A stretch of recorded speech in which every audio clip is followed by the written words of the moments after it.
But I mean, again, he doesn't know who Gabriel is, right? Because he didn't come from an Abrahamic faith.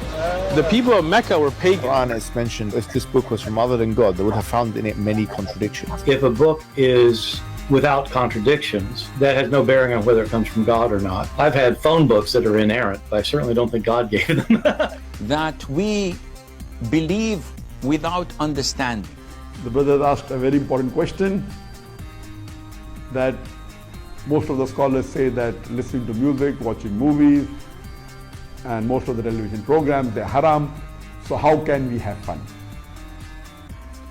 Let me tell you, brother, at the outset that having fun is permitted in Islam as long as the fun is halal fun. That the standard narrative has holes in it. The Prophet tells us because Satan or the devil sleeps over our nostrils. Those who oversleep and not pray Fajr on time, Satan urinates in their ears. I really do think Jesus was crucified and that he really was dead and buried. He thought that he was a son of God in the sense that he was specially chosen by God. I think Jesus really did think he was going to be the Messiah, the future king of Israel. I mean, that is, after all, why they crucified him.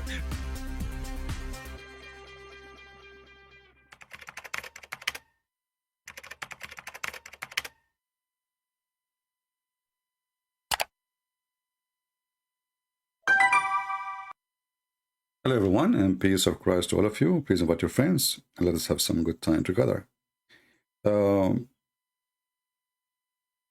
wasn't actually going to go live, because we don't have really too much action in lately. Not too many people sharing our channel. Thank you very much for not doing that, and not too many people doing their job. So sometimes I wonder if I should go live or not.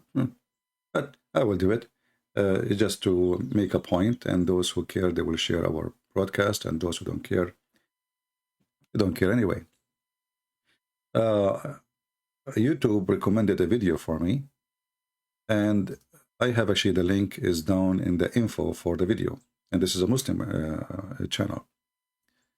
In this channel, this is a sheikh, very well-known sheikh in Saudi Arabia. He is warning. He been asked about Uthman ibn Farooq in California. So they ask him, what do you think about this person? And obviously Uthman ibn Farooq, if you go back to, he was last year, I think, in Saudi Arabia, last winter. So if you go to Saudi Arabia, mostly he is going to be arrested. Or in the best scenario, he will be questioned, if not arrested.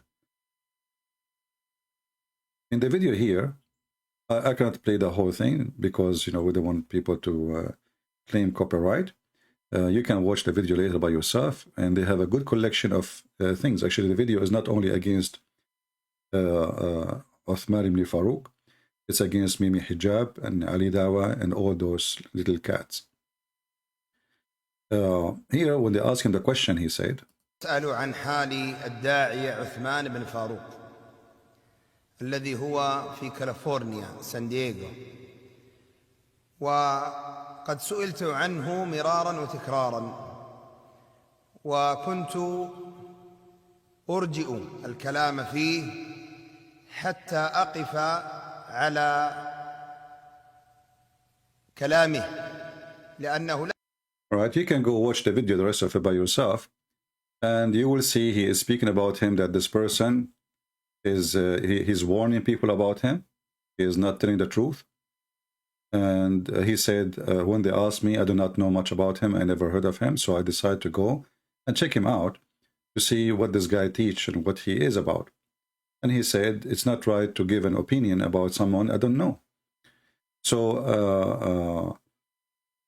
he said, it's not for us, it's permissible for us to speak about an individual without we praise or criticize him, regardless, except with the clear proof. And then he go and he check the videos, and he come with the conclusion that this guy obviously is a munafiq. He is warning people. Munafiq in Arabic is somebody is a hypocrite, which means he have no religion really. Like he changed his side from, it's like a lizard when he changed his color, When he is over a green grass, he's green. He's over a brown rock, he's brown. So he is warning about him. And the whole video actually is not only about Uthman ibn Farooq, but most of it is about him and those who they are considered like him. And then later we will find that even there is Mimi hijab there and a bunch of Abdur. They are exposed in this video too. لا يجوز أن نتكلم في شخص سواء كان مدحا أو قدحا إلا ببين. Let us go. And now he showed you people who they are in his kind, and those are not valid Muslims, and they are not true Muslims. You know, those are the kind he is speaking with, and those are his associate. And in the video they have like a screenshot of videos and some shortcut of videos. He said he praises the heads of people of innovation, such as he praised Abu Abdul Aziz at-Turafi. And he is a muhaddith or muhaddith. You see, the YouTube is not allowing me to read the word. Let us play it. كثنائه Muhaddith. على. Muhaddith is the one who come with things is not Islamic, you know, like something they want to change, you know. There's the old Islam is not fit no more, so we have to change it. It's like when you say, well, the sun set in murky water, and this is what the people believe in the time of the Prophet. But if we say to people today that the sun set in murky water, people will laugh at us. Or when you say breastfeeding for adult, you know, you want to tell people now that Allah, he sent the verses, it says breastfeeding for adult. So we have to lie and say, well, it's not breastfeeding for adult, really. It was drinking milk. Yeah, it was drinking milk. And the hadith about it is fabricated. عبد العزيز الطريفي وأنه محدث. Yeah, muhaddith is supposedly someone who repaired the hadith, but he is, you know, he fabricates his own way. As all of them, actually, all of them do the same. Anyway, and here, if you go, they give you example. Uthman ibn Farooq exposes his manhaj. Manhaj is like a way, raising takfiri, khariji, like Sulaiman al-Alwan, Abdul Aziz al-Turafi. Those are wanted by the Saudi, and they are actually on jail. They're already in jail. They are terrorists. So this guy, he is praising them, you know, and he is saying they are amazing. They are great. Those are terrorists wanted by USA and wanted by the Saudi Arabia, and actually they arrested them. They are already in jail. Imma and ulama in other countries around the world, in Saudi, Shaykh Abdur al-Tarifi and Shaykh Salman al-Alwan and others. There are many, many scholars of hadith. But so, you know, Uthman ibn Affan, now he will have a lot of pain in his butt, for he is speaking of things. This guy is an idiot. Like, you remember when he said there's many messiah. Let us see now. When Muslims, they contact the real sheikhs and they ask them, is there many messiah? I want the Muslims actually to go and ask the real sheikhs, is it true that there is many messiah in Islam? Because this is what he's teaching. So this guy is creating a new religion, and this is why those people are really important for us, because they can help us really to make us Islam collapse fast. A Muslim, he listens to those people, he will be confused. What many Christ in Islam since when? What is that? You know? And then some they will believe and some they will go against, and that will divide them more. And, you know, the division of Islam is part of Islam. This is how it is. It's false cult, you know. They are very much divided about even simple things, like there's one Messiah or many Messiah. Imagine this guy, he go and he speak to Christians, says there's many Messiah. Muhammad was a Messiah. So imagine you say to a Muslim, Muhammad was a Messiah, and then a Muslim, he believe in that. So now we are creating a new Islam. So those people are very important for us. They think they are fighting really for Islam, but the fact they are making Islam collapse faster. This is why I'm really happy to see Muslims watching their videos, because Islam now is changing a different belief, which is a stupid belief. You know, very confusing, way more confusing than it was before. And, you know, look like this, the destiny of this cult, that every few years there is more confusion added to the previous confusion, to the point the belief today is nothing but a confusion, period.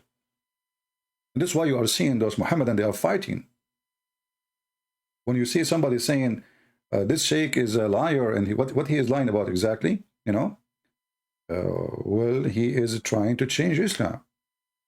But the one who is on TV there, he is trying to change Islam too. And the one before him, he tried to change Islam too. All of them, every Muslim Shaykh and every Muslim who call themselves scholar, they tried to change Islam to make it fit with the today. Whatever today is was 1,000 years ago, or today is today, or today is tomorrow. And then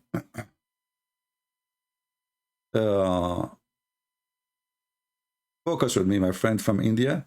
Don't give me a question, have nothing to do with my topic. After mentioning At-Turaifi and Alwan is in a good light, is really calling to them, isn't it sufficient except if he frees himself from them and mention what the scholars say about them? Especially knowing that a lot of his followers already support Abdul Aziz At-Turaifi, as does one of his companions whose video are uploaded in his channel. His name is Asim Al-Hakim. We reference, even though we don't mean to support They are playing the voice sound very fast. And here, I mean, the video is really a collection of crazy stuff about Uthman, and then they keep moving, exposing him about things he say. Again, there is a part of video with David Wood here in this video. And now they go back to the Shaykh. He says, likewise, he praised Abu Ishaq al-Huwaini. Abu Ishaq al-Huwaini is a joker. This guy is the monkey of the town. And he said things, he denied them second day. The second the police call him, they say, I did not say that.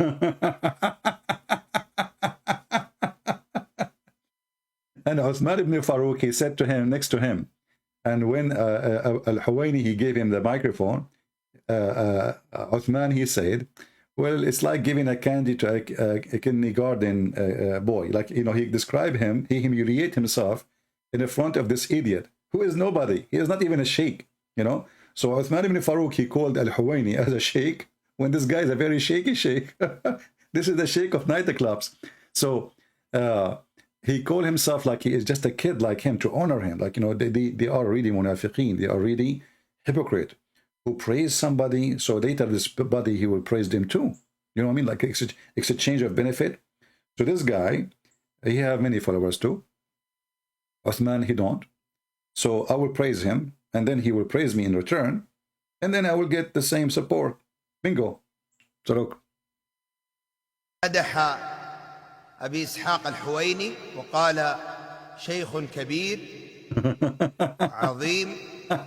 I'm not. Relax. He said he is a great scholar, he is a great sheikh, Azim, not even Azim, it's like from the greatest, you know, Azim, one of the names of Allah, he gave to a sheikh.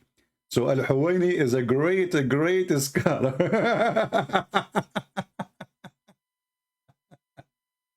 Got you, bro. I did not even write a book of tafsir, so obviously I appreciate the compliment, David, but it is not true. Ibn Kathir, I'm a nobody. But there is a great scholar, Abu Ishaq al-Huwaini, for example. A great scholar, Al-Huwaini, as an example. I mean, this guy, unbelievable. This guy is a joke. Al-Huwaini, I will crush him between my two pinky fingers. What an idiot. And you know, when you say Ishaq al-Huwaini, Abu Ishaq al-Huwaini, tafsir. This guy, he have a tafsir since when? His tafsir is accepted by who?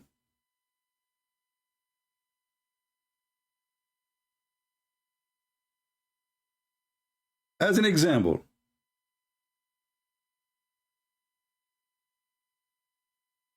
this guy, he don't have a tafsir really. He used tafsir Ibn Kathir to play with it.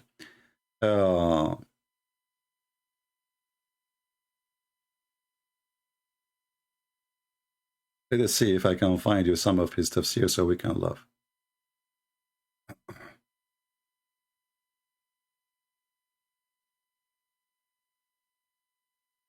You don't even have a real book to consider.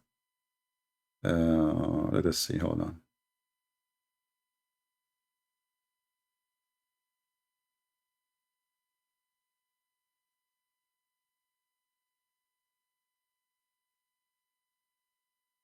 His book is 2010. Suddenly the Muslim, they have a new scholar.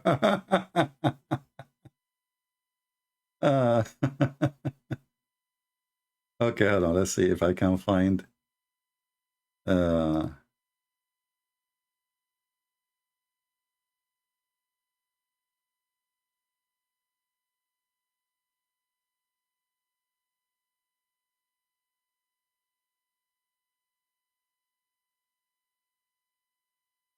This is a joker. This guy is a joker.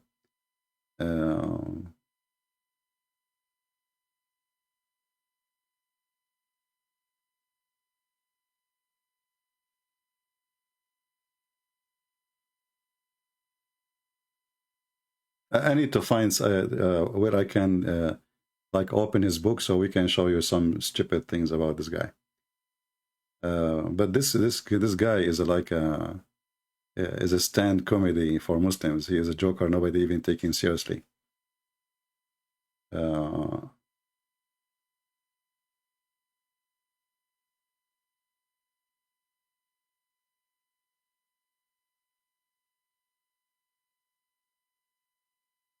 us see.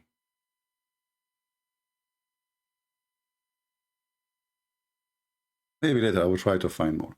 And now this is here, this guy, he is quoting Al-Huwaini. And this guy here continue, you know, mocking Ibn Farooq, so showing him that he is stupid, he does not know what he's talking about, and he should repent.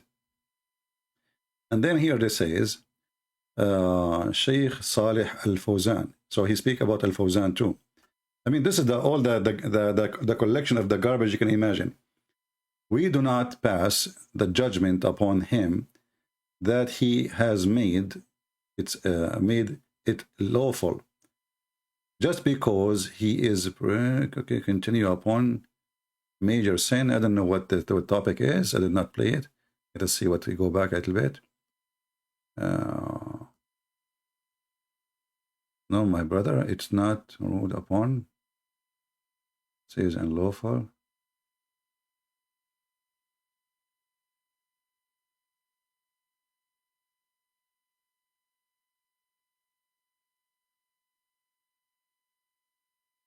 Yeah, this is here talking about a fatwa of those they call them takfiriyin. Those are like Al-Qaeda and ISIS. So now Uthman, I mean, this Uthman is really funny. He is the ketchup boy. In the same time, he support Al-Qaeda and the ISIS, but you don't dare really to say. But he mentioned names. Maybe he do not know those people they represent who. And now he's in trouble. So those people, they say, the one who commit major sin, he is a kafir, should be killed. There's a video of Uthman ibn Farooq. He was speaking so friendly when he was talking about gays and lesbians. Almost he's going to hug them.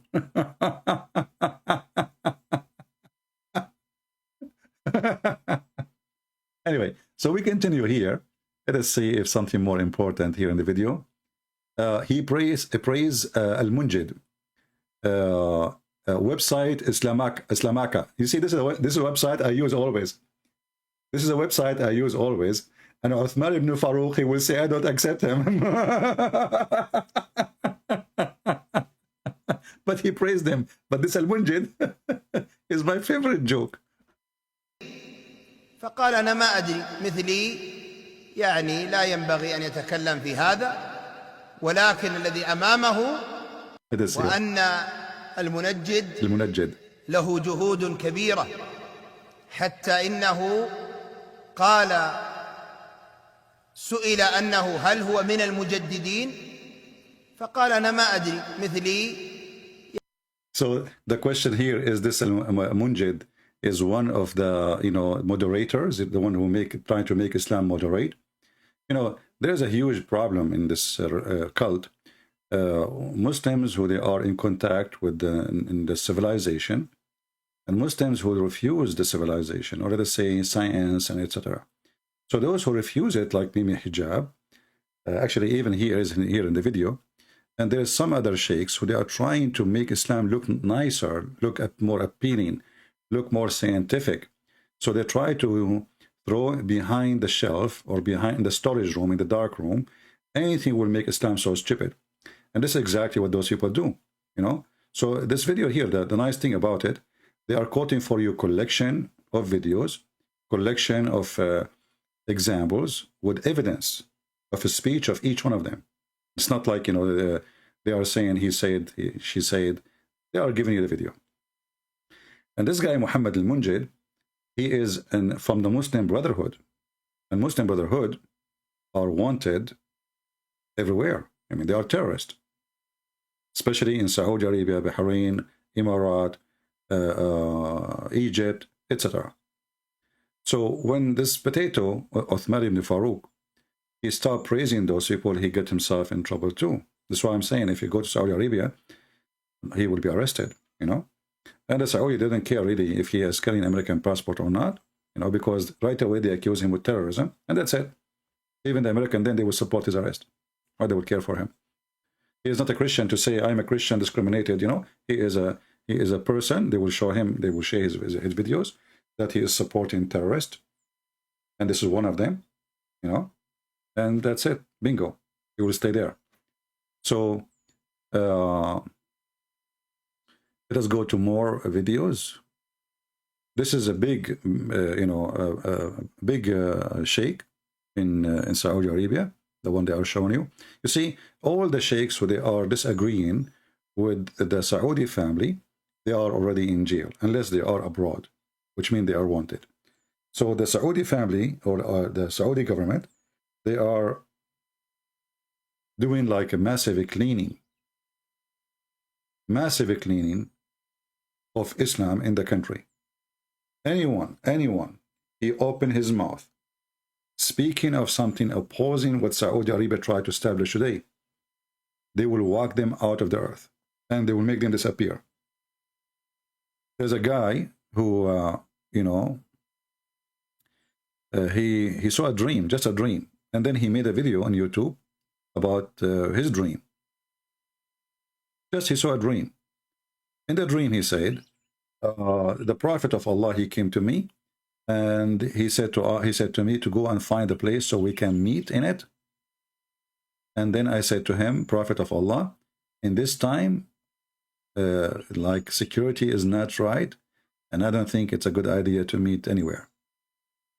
Which means he is speaking about the Saudi government, that they are chasing the companion of the Prophet.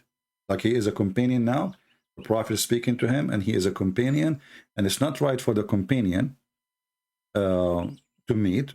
And he was arrested, and he was put to execution. I don't know really what happened to him. And this guy, he have 3 million something followers in Twitter, maybe 4 million. He is a big terrorist. So Uthman ibn Farooq, he put himself in trouble. He's trying to promote himself by choosing those names. But the more he chose those names, the more now he is in trouble for real. Let us see this guy. دعوة المنافقة ودعوة المشوهة للإسلام وأهله ومن أسباب صد عامة الخلق عن الحق. He is saying those people, they are doing hypocrisy da'wah. And this is one of the reasons of people, you know, not accepting Islam, because, you know, people sooner or later, they will find the truth. And, you know, they will, even if you convert them, they will leave. So he says, may Allah deal with them, which means he's praying to Allah to destroy them, to kill them, whatever, you know. That's what the video is saying and the good thing about this video, by the way, there is a subtitle, so you do not need my translation. So the video is really nice. And even here we have a point of Mimi Hijab. And Mimi Hijab, he is so angry from those sheikhs. And this is an interview with one of the jokers, which the Muslim, they laugh at really. But they became popular for, let us say, a young generation. Like this guy is a joker. This guy, he make, you know, jokes. And so he became popular. Actually, there's a video of him actually. I forgot what the title. It was really funny. I wish I can play it. Where he was doing something very stupid. So those they became popular because they speak too much in YouTube or in Twitter or etc. But in reality, Muslims, they don't even consider them to be Muslims. They are not. So when this Uthman ibn Farooq, he associates himself as a name, you know, he's trying just to get publicity. This is the whole idea. This guy, he was just a few months ago in Saudi Arabia. So if you are against Saudi Arabia, why you go to Saudi Arabia if the government there is not true Islamic government? Either you choose a side like this or a side like that, but he is with every side. Hypocrite. This is what they call them, hypocrite, munafiqeen. Rabia al-Madkhali, sorry, Rabia, not Hadi, Rabia. Did not even knows how to quote the name correctly. And here you will see this is Mimi hijab. They are talking about the scars of Islam, how we can accept them when they say that the earth is flat. How in the world we can accept them? The earth is flat for them still. Let's say something else, and with all due respect to the scholars in Saudi Arabia, I've sat with them. They have not studied science, and they don't know what. All those scholars, they did not study science. You see, the question is, did they study Islam or should they study science or Islam? You see the stupidity? They did not study science. So Mimi hijab, and look, they lay down. I mean, they are just a bunch of kids. Thanks to David Wood, he made him famous. So this was the best of action of David Wood. He made the stupid one famous. Mimi hijab, Uthman, you know, what you can say. So, and all of them, by the way, they were talking to me and David Wood, he jumped in the middle. And then he got them famous. He is saying clearly that the scholars did not study science. But he just said they are scholars. So I mean, they study Islam. Who care what science says for them? Shouldn't you follow what Islam says? So Mimi hijab is an example of those people who they are trying to make Islam look better by lying. We cannot say to people that the earth is flat, even though Islam and Islamic scholars and the Prophet himself say so. We have to, you know, we have to make Islam fit with science. So listen carefully what he say. Al-Jami, one of the leaders of, or the founders of the movement, Muhammad Aman al-Jami. Let's say something else, and with all due respect to the scholars in Saudi Arabia, I've sat with them. They have not studied science, and they don't know what. They shouldn't comment. Actually, they shouldn't comment on these matters, in my opinion. And Fakhamat al-Shaykh, you know, Shaykh al-Fawzan, he shouldn't be mentioning it. I believe that this is one of his biggest blunders. All right, because okay, if you want to make a fatwa about not the shape of the earth, but the sun going around the earth, you want to make a fatwa about that. You need to know the different models. You need to understand what the ulama al-falak are actually intending when they say X, Y, and Z. Can you believe it? It's one of the greatest disservices of the ummah, I believe. Sorry, there are just some people in Saudi Arabia they do have ilm of fiqh, yes, of hadith, yes, of Quran, we agree, but not of ilm al-falak, not of. See? So they have knowledge of the Quran, but they don't have knowledge of science. But are they supposed to teach science anyway? The Quran says the earth is flat. Well, the earth is flat then.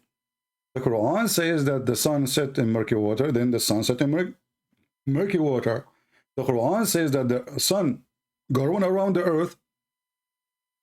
So do you see, guys, the stupidity? Do you see the shame? Do you see how shameful they are? Those scholars did not study science. These are scholars, they study Islam. This is what count. What count is what Islam says, not what science says. You know, if a person who is a scientist, he says to me, how in the world do you want to tell me that Mary, she gave birth and she's a virgin? I'm not going to change my belief. This is my belief. You don't believe, then who care? You see how hypocrite they are? So he admitted that they are scholars. He admitted that they study Islam very well. And he is nobody anyway. Who is he? But his problem is that those scholars did not study science. So if we study science, we should change what Quran teach and what Islam teach and what Muhammad said. Well, Muhammad, he said the sun goes every day from point A to point B. What does this have to do with the science today? How are we going to change what Muhammad said? Hmm?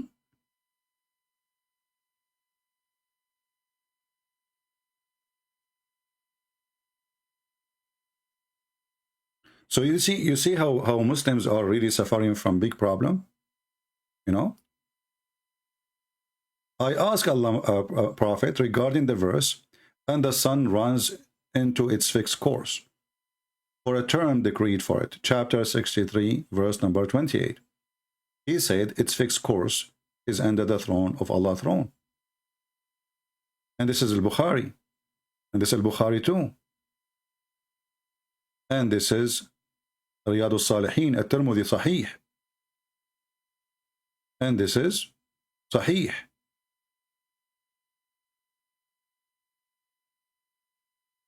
And this is Sahih. And this is Sahih. And all of this is Sahih. This is Sahih Muslim.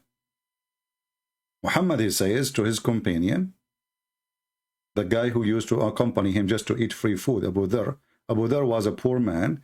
He is like the kind who, like, you know, there's some kind of people, they will accompany you because you have money, just because you pay for the bill, you know what I mean? Like, you are the sugar friend, so he go with you wherever. Muhammad, you don't pay for the bill anyway. He's a prophet, so wherever he go, free food, free drink, is welcome, a lot of respect. And Abu Dhar is the companion for that. So this is why they call him the father of the ants, you know, because he is like an ant. He you know, you throw a crumb in the ground and right away the ant will go and grab it. So it says here, do you know where the sun goes? He replied, he says, Allah and his apostle knows best. And here you see Muhammad is associated with his God as a knowledge. He is and God, they are the source of knowledge. Muslims are mushrikeen, as always we say. He, the holy prophet, he is holy. Remember that, holy. Observed, verily the sun guides till it reach its resting place under the throne. Then it fell and prostrate, remains there until it's asked to rise and go up again, to go to the place whence you came. And then it goes back. So Muhammad here, you can read the whole story, and this is Sahih Muslim. Muhammad making it clear that the sun is the one is moving from point A to point B, and point B is under the throne of Allah, and the throne of Allah is over the water. So the sun goes in the water, as the Quran says. So this Mimi Hijab saying, well, you know, excuse me, those are scholars, yes, they study Islam very well, yes, they study the Quran very well, yes, they study the Hadith very well, yes, but this is not in agreement with science. So what we will do? We have to deny Islamic teaching. Anything is against science, we have to delete it. And this is what Mimi Hijab laying down with no respect to his own religion. I mean, you are speaking about your God, your religion, and you are laying down like a mule in the couch. What's wrong with you? Just sit down at least. He's laying down. He's laying down, his legs is up like a mule. So those scholars did not study science. So we cannot. What we will say, if I am standing in the park in England, I will say yes, the Prophet says so. People will laugh at us. How many people we can convert to Islam if this is what the Prophet said? And the Quran says so. So they did not study science. I believe that this is one of his biggest blunders. All right, because okay, if you want to make a fatwa about the not the shape of the earth, but the sun going around the earth, you want to make a fatwa about that. You need to know the different models. You need to understand what the ulama al-falak are actually intending when they say X, Y, and Z. It's one of the greatest disservices of the ummah, I believe. Okay. Sorry, there are just some people in Saudi Arabia they do have ilm of fiqh, yes, of hadith, yes, of Quran, we agree, but not of ilm al-falak. Bingo. So they have knowledge of the Quran, they have the knowledge of the hadith, they have knowledge of the fiqh, like, you know, they say to study Islam and to analyze and to make decision. But science, sorry, thank you very much, stop there. But who said that religion, since when? that we have to change the religion we believe in, and what we will do, what Allah said. When the Quran says that the earth is flat, are we going to say Allah is a stupid? Sorry, Allah, you do not know science? And this is why when we show them the sun set in murky water, the Muslim decide say, oh, it appear like this is from the perspective of the eye. But you know, can't Allah, he says this is from his perspective. Can't he add that word? As you see, it says he found it sitting. He did not say he thought. He didn't say maybe. He didn't say that he was wrongly. He said Allah is telling us what this guy he did, which is coming from a fiction story, a Roman king, Alexander the Great, the guy who wore a two-horn in the wartime. He found where the sun set. He found it sitting in a spring of muddy water. Actually, not muddy and hot. This is why it's, you know, muddy, because it's boiling. So look what happened here. A Muslim, he tried to refute this. He would say to you, don't you see the sun going down in the ocean? Well, we have a big problem there, bigger than this, because even the verse says it is a spring of water. And since when the spring of water is an ocean? So people like Mimi Hijab, Ibn Farooq, those kids, who they can say whatever they want, and they are not responsible for what they say, because simply they are jeans people. They are wearing jeans, you know, they live in the West, and nobody will take them accountable for whatever. It's a free land. You can say whatever you want. Who cares? So it says here, it's sitting in a spring of water, boiling water. It's not an ocean. So there's no perspective. There's no he thought. And don't they say the Quran is so clear? Don't they say the Quran always make things clear? Isn't the Quran says, وَفَصَّلْنَاهُ تَفْصِيلًا, we made it in great details? So why you are adding things is not there? Because simply this is a problem. And not only that, if you go a few verses after, you will see even he continued moving, and then he reached the rising place of the sun. So there is a sitting place for the sun, and there is a rising place for the sun. But all of us, we knew that the same place the same place where the sun rises, is the same place where the sun set. You do not need to go anywhere. I can sit in the same chair I'm sitting right now. I can witness the sunset from my chair location, and I can witness the sunset from my chair location. But as you see, the verse is so clear. He went all the way until he came to the place where the sun set.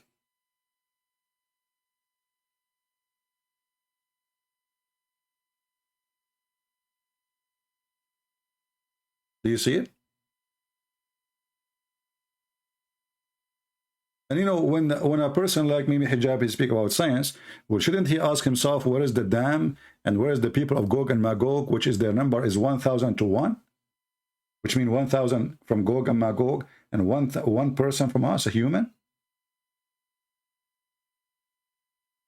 This is not a problem.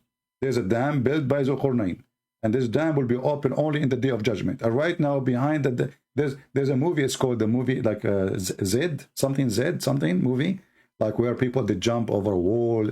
I don't know. I forgot the name. It's like at the end of the end of the time. So according to Muhammad, according to the Quran, there's a wall built between us and those creatures, who they are very evil, and they will conquer the earth one day, and they will go all the way to Mecca and Medina, and they will throw their arrows at Mecca and Medina to the point the Muslim they will have enough wood for 7 years. Muhammad is speaking about wood. So Muslim cannot say the arrows is the arrows of China or the arrows or the missiles of Putin. Those are made of wood. Have you ever seen of those made of wood? So Muhammad, he says, from the arrow of those people, we will have enough for 7 years of wood for burning, for cooking. All right?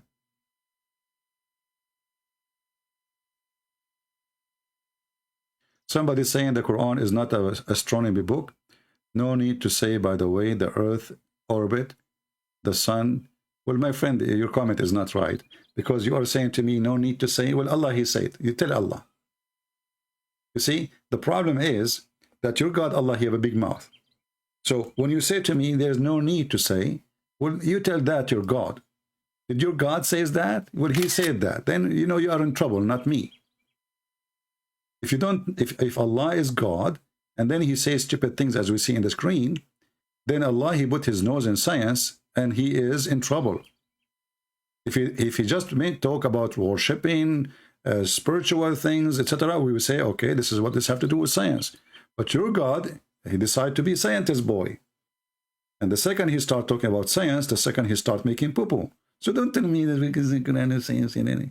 We know supposedly a book of religion is not a book of science, but your God, a big mouth. He can't shut up his mouth. He spoke about how the baby is made. He spoke about the sperm where it's coming from. He spoke about women have a sperm coming from their ribs.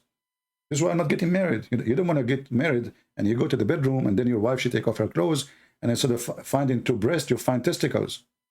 According to your God, your women have a breast testicles. So don't tell me the Quran is not, it's too late. Tell your God before he open his mouth. All those verses in front of us about where the sun set, how the sun goes, where the sun goes, where the baby coming from. This is science, my friend. This is what does have to do with the spirituality anyway? Nothing. So your God, he have a big nose, and his nose is expanding the more he talk. You know the Bianco, what his name? The cartoon? So you want to make this is what the Muslims they're trying to do. They're trying to shorten the nose of their God. Like a Muhammad. So they deny what Muhammad said, that his nose will shrink, will shorten. Oh, the Prophet didn't say that. The Prophet didn't say the sun set in murky water. The Prophet, what he meant, well, let me show you what the Prophet said. Are you sure? Then we showed him what the Prophet said. And then they will say, oh, this is not a true hadith. But it says there, Hassan. It says there, Sahih in chain.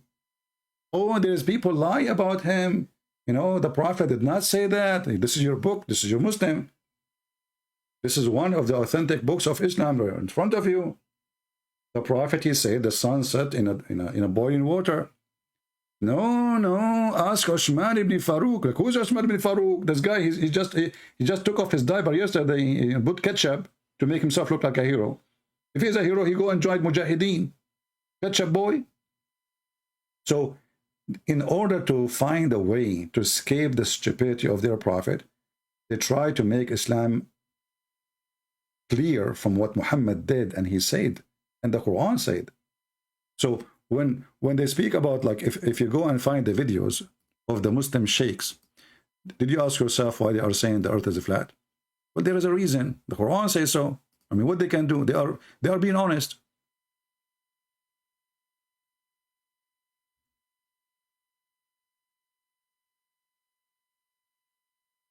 This is what the Quran says, what they will say.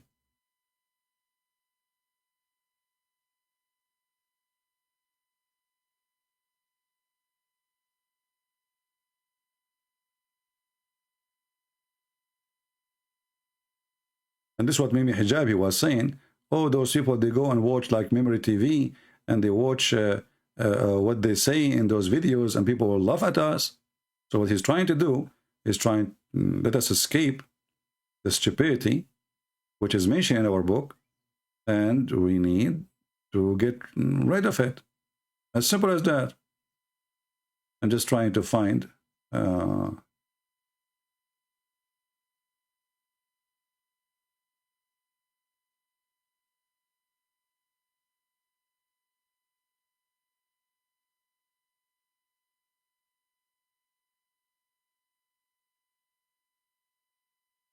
actually, I found different videos, but I want to find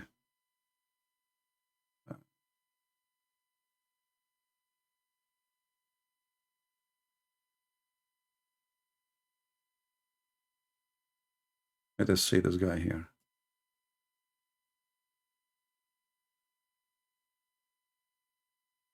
Siddiqa says, some quote that the Sheikh bin Baz said that the earth is flat, and whoever says otherwise, he's an atheist. This is not entirely true. This was said in the beginning, and the Sheikh says, I haven't seen it. I only judge by what I read in the Quran. And to him, all what Allah mentions in the Quran is that whatever you see it flat in front of you. Not that it is not round. So, see, now look, I tried to fix it. So he judged by the Quran. The Quran says whatever you see is a flat. So that's Quran says it's flat then. I mean, do you see the stupidity? They're trying not to lose the youth, the one who go to school and see that this is not right. Well, you just said that the Quran says whatever you see is a flat. So the Quran says the earth is flat. Anyone who says otherwise is an atheist. No, I don't think the Shaykh said anything similar to that. Nevertheless, he's not infallible. He's a great Imam of the Islam and the Muslims, one of the greatest contemporary scholars of our times. Okay, so one of the greatest scholars, he says the earth is flat. Who are you? Do you see the stupidity? He is praising the guy. He is one of the greatest scholars of our time, not like in Saudi Arabia, in our time.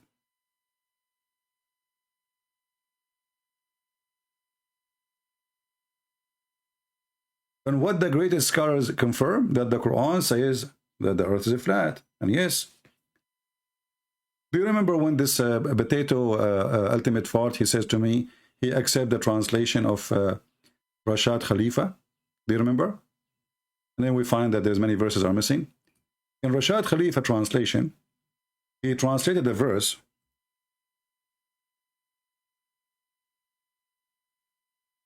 Oh, we are typing in English. Chapter 79, verse number 30. In the translation of Khalifa, he says, and the earth, he made it like an egg. But the word in Arabic here, the haha, he made it flat. This Rashad Khalifa is stupid. He don't speak Arabic, obviously. He was copying a kid who responded to me many years ago. He was like 19 years old. He made a video. He found in the dictionary, there's a word, it's called dahya or duhya. But this is a different word. This is the haha. So the stupid, they start copying, and even Zakir Naik, he says that in his video.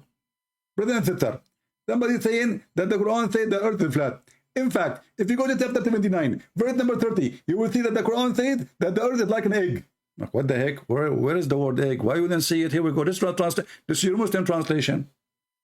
Not a single Muslim in the world who speak Arabic, he don't know that this is not egg. It's the opposite. It's making it flat. And look here, they are trying to make it look nicer. They say he extended to wide expense. Have you ever heard of wide expense egg? You know, if you go to the tafsir, you will see it says flat. 79, 30.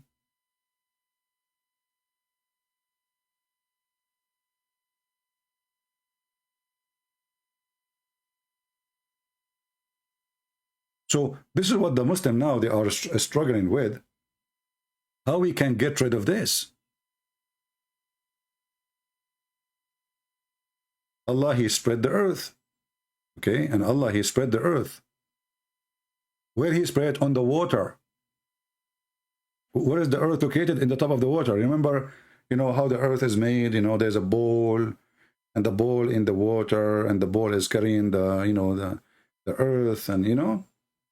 If you go to different interpretation, we can change to all of them. You will see it says, he spread the earth, he made it flat. I mean, the word flat is there in front of your eyes. You see it? In order for the Muslim to make the Quran sound better, so they start saying, oh, this word is not flat, it's the shape as an egg. Perfect. You know? Shape as an egg. So the Muslim today, they are reshaping the Quran, reshaping the Hadith, reshaping the egg and the earth from being flat to be an egg. How much you can do of reshaping, right? A big problem for this cult, and they cannot live. You know, this is why me hijab, he says those scholars did not read, didn't know science. So look like if we know science, we have to change the Quran meaning to make it fit with the science, not what the Quran is saying.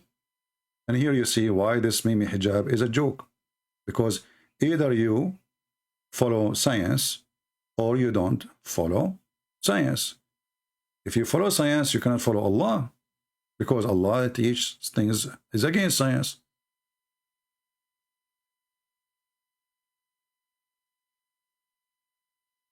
uh,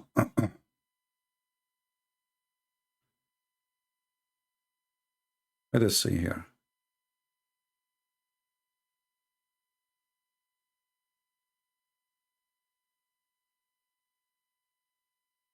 And this is Ibn Kathir translation, interpretation for the same verse. As you see, and then Allah, He created the earth and He spread it out.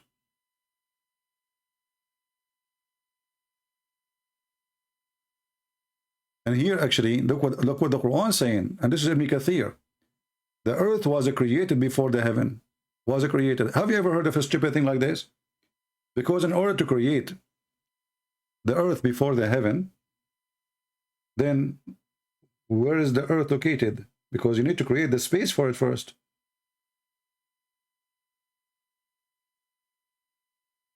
Do you understand?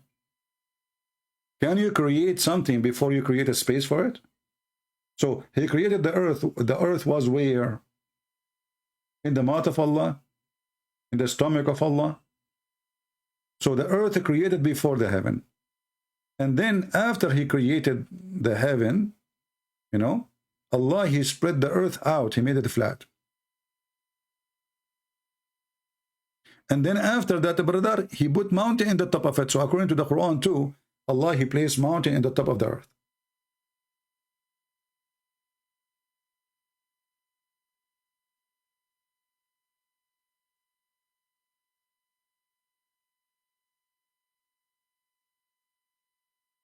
And this is why those who claim to be, you know, sheikhs or the debate Christians, they will not dare to come to someone like me. They will debate somebody in the street. He do not know what he's talking about, so they can take advantage of his ignorance. But here we make them shish kebab in 2 seconds. How many million people they watch the video where it says smash Allah, smash Allah. The salty water and the fresh water, they don't mix. But the Quran doesn't say anything about what the video is saying. The Quran claiming stupid mistake that the earth water, the fresh water, is separated from the salty water and they never touch each other. This is not about water of two ocean or two body of water like in one tunnel going together. No. This is about Allah. He put a dry land between a sea of a fresh water. Muhammad, he think the water, the fresh water, is under the ground. There's a sea, which means wherever you go, there's a water. That's it. You dig, there's a sea. So this is why the Quran says that there's two seas. Did not even use the word spring of water. It says two seas.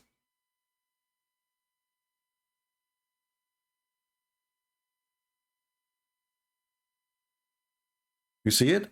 Chapter 25, verse number 53. And chapter 27, verse number 61.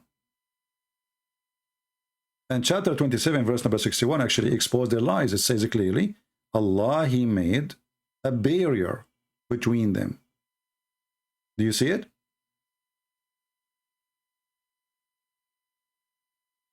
It's who has made the earth firm to live in, made rivers in the midst, set a throne there on mountains, immovable, and made separation bar between the two bodies of the following water. Do you see it? Bar. It's not water, salty water and fresh water touching each other. There's a bar. And then you go to Ibn Kathir, you go to any scholar, you will see, they say right away, Allah, He used barzakh. Barzakh is a dry land. The same as it says here in chapter 55:19 and 55:20. Between them, there's a barrier. They cannot even transgress. So this is an error. And you can go and check the interpretation. As an example, Ibn Kathir, not me. But the video on YouTube, smash Allah, how amazing, smash Allah. How the Quran say that? How Quran knew that if this is not from God? Thousands of videos. Thousands. Fresh water, salty water don't mix.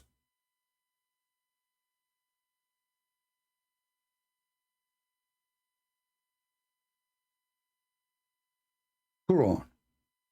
And look what we will find in YouTube.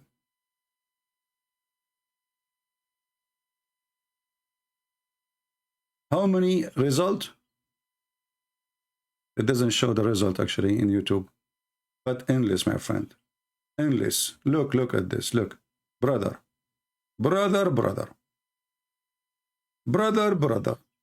When the Quran is speaking about something totally different, it is the opposite. It is a stupid mistake.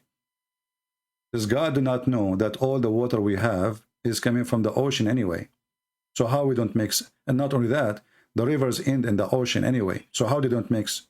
And not only that, we don't have two seas, the fresh water and salty water. So the Muslim, they show you those videos. How the amazing, brother. Huh?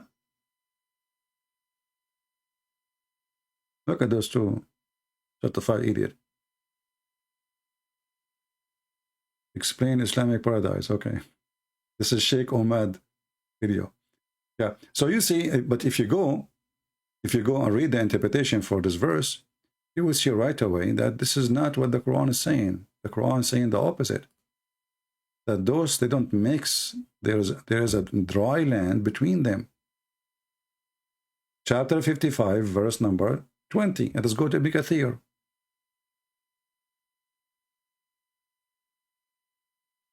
And by the way, Ibn Kathir, he was like a YouTuber in his time. He was the person. He tried all his explanation actually is made to refute the Christians. The Christians in his time, they were making fun of Islam. So this is a liar too. Even Ibn Kathir is a big fat liar.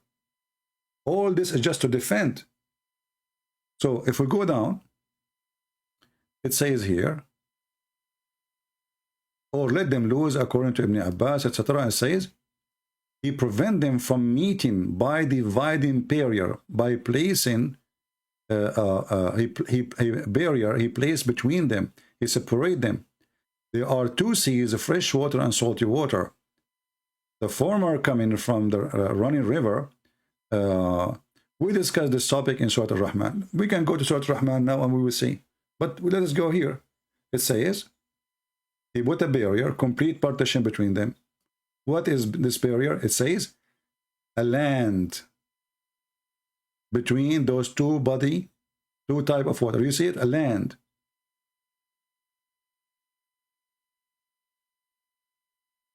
This is what the word barzakh means.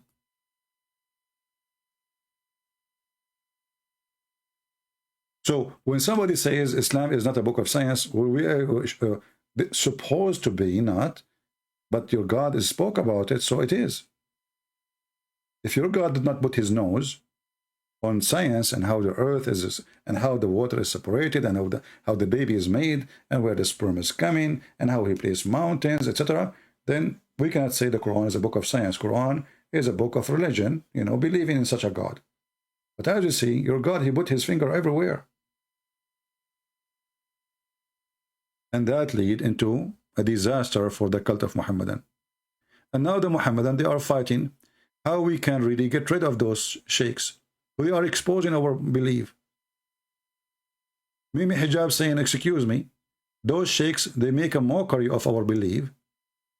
Because yes, they knew Islam. They knew the Quran. They are scholars. But they should not speak about this because they don't know science.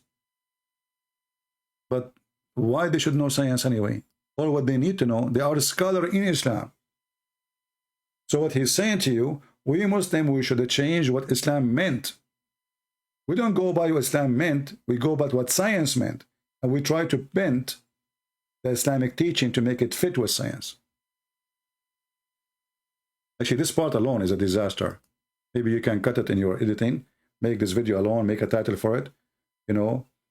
He admitted that those are great scholars. He admitted that they are the greatest. They have knowledge in the Quran. They have the knowledge of the Hadith. They have the knowledge of fiqh. But yes, they should not talk about it because they don't know. They are not connected with science. The different models. You need to understand what in my opinion, and Fakhamat al-Shaykh, Shaykh al-Fawzan, he shouldn't be mentioning it. in reference to Sheikh Hadi المدخلي وديع Sheikh ربيع المدخلي sorry ربيع not Hadi ربيع المدخلي. This vicious dog of the Madkhali movement, this is the most volatile movement in Islam today. One of the leaders of, or the founders of the movement, Muhammad Aman al-Jami. One of the leaders of, or the founders of the movement, Muhammad Aman al-Jami. Let's say something else, and with all due respect to the scholars in Saudi Arabia, I've sat with them. They have not studied science. And they... Guys, he sat with them. This guy, he sat with them. I sat with them. You know what? I think you did share the same conference room where they sat in the same toilet seat too. This is how you sat with them. He sat with them, so he became a scholar too. Okay. I don't know what they shouldn't comment. Actually, they shouldn't comment on these matters, in my opinion. Oh, he should comment. He can comment. The scholars, they cannot. I mean, have you ever heard of a drama like this? He just called them scholars of Saudi Arabia. They should not comment. They are the scholars, not you. Why you are making comment about it? Oh, because we are here to deceive and to lie. And Fakhamat al-Shaykh, you know, Shaykh al-Fawzan, he shouldn't be mentioning it. I believe that this is one of his biggest blunders, all right? Because, okay, if you want to make a fatwa about the not the shape of the earth, but the sun going around the earth, you want to make a fatwa about that, you need to know the different models. You need to understand what the ulama... So, can Muhammad make a comment about it? According to Mimi Hijab, Muhammad, he cannot. Because Muhammad is the one who says the earth go around. Do you see the stupidity? So the scholars cannot make comment. Their prophet cannot make comment. Allah cannot make comment. Mimi Hijab laying on his ass in the couch like a couch potato. He can make comment. All of drama what is the purpose of this drama? Islam is a joke. And Islam is a stupid. I have the link for the video. Is down in the floor. I'm not going to keep this video. You know, I will keep it maybe for an hour or so. So if you like to download the video I just made, this one we are talking now, wait maybe for 15-20 minutes until the video is over, and then you can download it. And here, Mimi Hijab, the Muslims are, you see, this video actually, they are laughing at all those people. This video made by Muslims, laughing at those, they call them jokers. Those are munafiqeen. Those are false Muslims. Isn't it amazing how the Muslims now, they are, what the problem? The problem is that you are trying to bend Islam to make it sound different. They're trying to create a new religion. Just to be accepted in YouTube.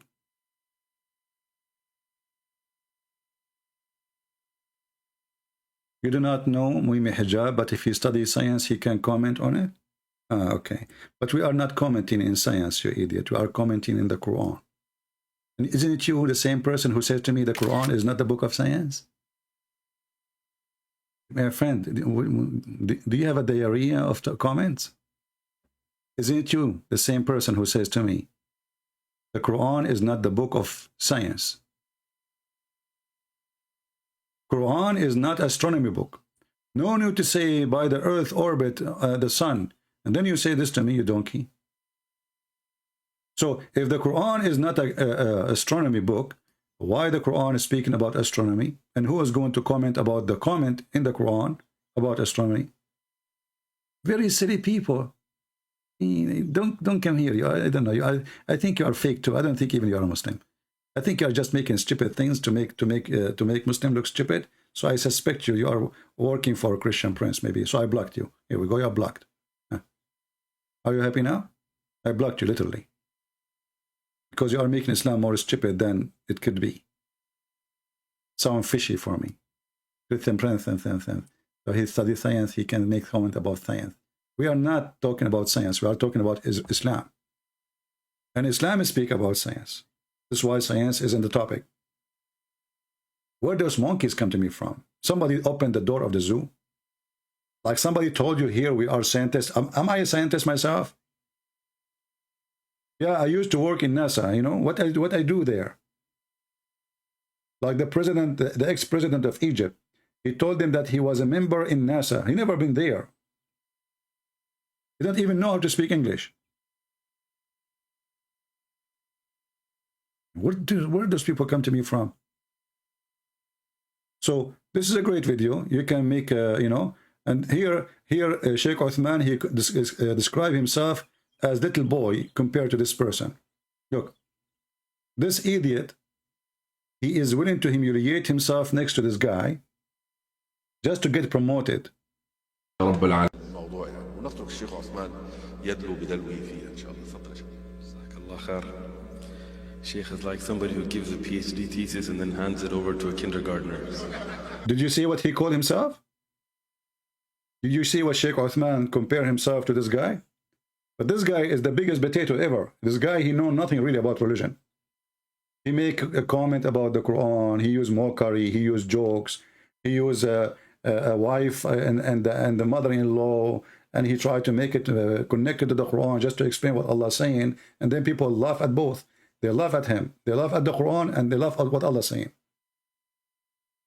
So Uthman, he compared himself to this guy, saying he is like a little tiny boy in a school compared to him. MashaAllah. You give me the mic to someone like me? MashaAllah. Shaykh is like somebody who gives a PhD thesis and then hands it over to a kindergartner. And people are laughing. Now the guy next to him, he will feel so good, you know. This is what Islam is about. Allah and his messenger knows best. So now the guy, he is so excited. Yeah, Shaykh Uthman is good for me.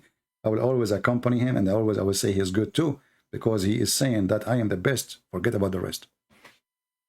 Yeah. So anyway, feel free to download this video, share it with your friends, and the video for this here is in the comment section. So download it, and you know, if you would like to share it around and let them laugh at each other. So as you see here, they cannot debate us. This is why they run away from debating us. Like this coward Mimi Hijab, he said to the Muslims, who you want me to debate? They said to him, Christian Prince, he is making a lot of Muslims leave Islam. So then he claimed that he's going to debate me. And then we set a date, and then he did not show up in the beginning. Then I start calling and calling and calling. And then we find that he have 6, 7 people around him. And he put the speaker far away from the microphone so nobody can hear me, what I'm saying. They can hear you or hear him only. And then he did not allow me to talk. He said, did you say that? And not only that, actually, in this video here, you will see the Muslim making fun of Mimi Hijab for refusing to accept the breastfeeding for adult. Let us see where is the part of Mimi Hijab refusing it.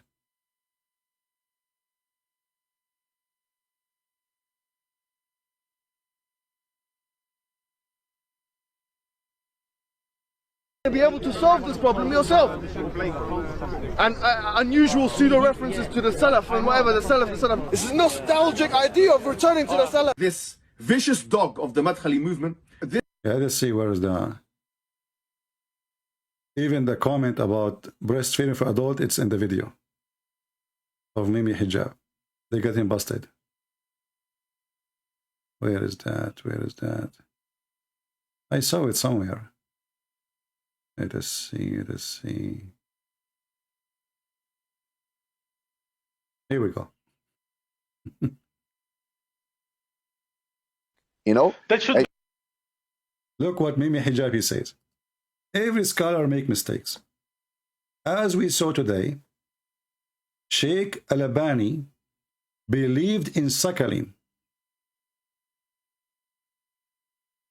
I think the word here is the breast of none. Suckling on the breast of non-muhram, which means someone is not forbidden. So the Muslims here, they have like this X, which means this is stupid to say. This is true. This is what the Prophet taught. This was in the Quran. So Mimi Hijab, when he called me, he said, did you say to this woman, suckle me? And they made the video, says a Christian predator. It's a Christian, what? They made me a priest, you know, they have to make it more... Predator, sexual predator, Christian prince, sexual predator. I was quoting what the Prophet said. And look, he himself, he said the same for Muslim women. I was quoting their Prophet, you filthy. And as you see, it's sahih. And this is the comment of Mimi Hijab. Okay, can I suck your wife's tit to make her haram? The ignorant, again, he forgot that sucking the wife's tit does not make you haram. No, does not.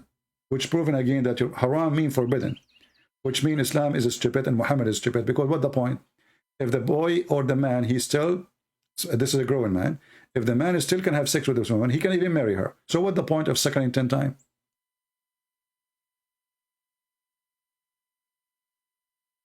So this clash between the Muslims, and if you see here, Muslims, they have comment about this.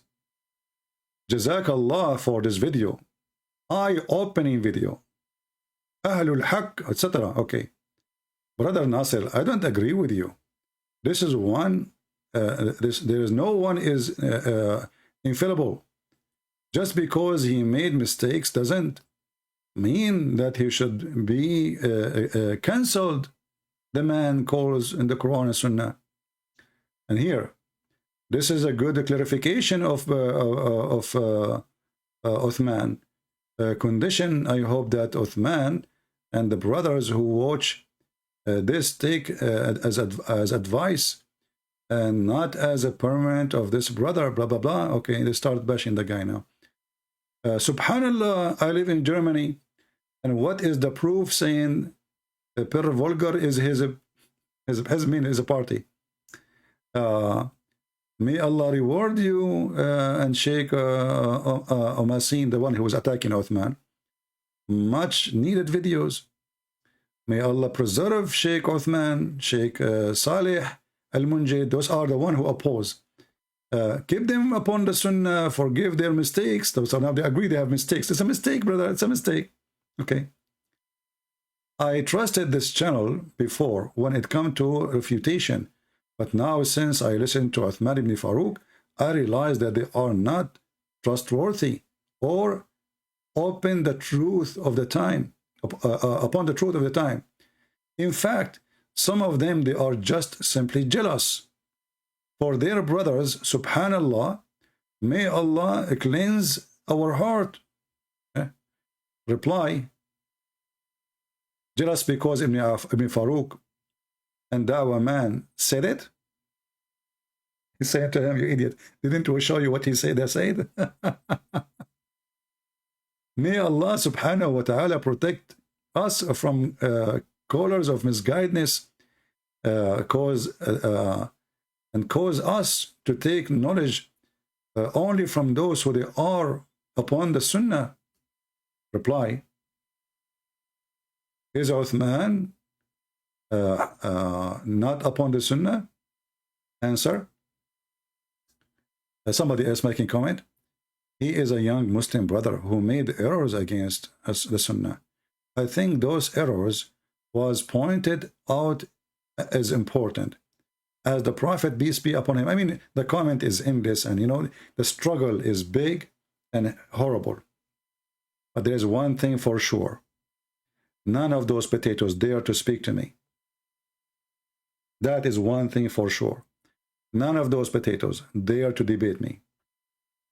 They don't allow me to call them, and they will never dare to call me. And as you see, they go online and they speak online all the time, and even they debate online. Only with the Christian Prince, they say, we will debate him only face to face. Obviously, this is an excuse to run away from meeting their boss, meeting their Allah. When you meet me, Muslims, you are meeting Allah. And you have no way to run away. Who is a Muslim who dare to call me and prove I am not Allah? Any Muslim? I can say, to prove it to you that I am Allah, I can say stupid things more than Allah. And that will make me Allah. Sun, not only the sun set in miracle water, well, the sun set in my closet. Here we go. I'm Allah double now. I can be prophet too. Prophet Muhammad. You know, yesterday I wanted to do poo-poo, and there was no walls around. So I ordered 2 trees to walk to me and to keep me in the shade. So nobody can see me too. And the trees, they walk to me. And they said Shahada. Have you ever heard of such a story from a prophet of God? The guy want to do poo-poo. The trees walk to him. And they keep him in the shade. Why? You are doing poo-poo for 10 hours? I mean, when you want a shade don't change every 2 minutes. Not even every 15 minutes. I mean, it takes time, slow. So what do you mean you are doing poo-poo when you need a shade? So if Muhammad became a prophet, or I can become a prophet easy, all what I need to say, I will say, I don't know how to write, how to read. That make you qualified to be scientist in Islam, according to Muslims. And you just say, yesterday a mule came to my house and took me to the 7-Eleven, which is in Ethiopia. I mean, have you ever heard a guy, he went all the way to the 7-Heaven in the sky, and then he found the Nile River there? And the Euphrates? I can do better. I can say, well, Allah, he took me and I found the Amazon. We can compete with the Prophet Muhammad, and let us see how many followers we will have. The stupid Muhammad, he heard that the Bible speaks about rivers from heaven, but the heaven of the Bible is in the earth. The heaven of the Bible of Adam and Eve, it's not in the sky.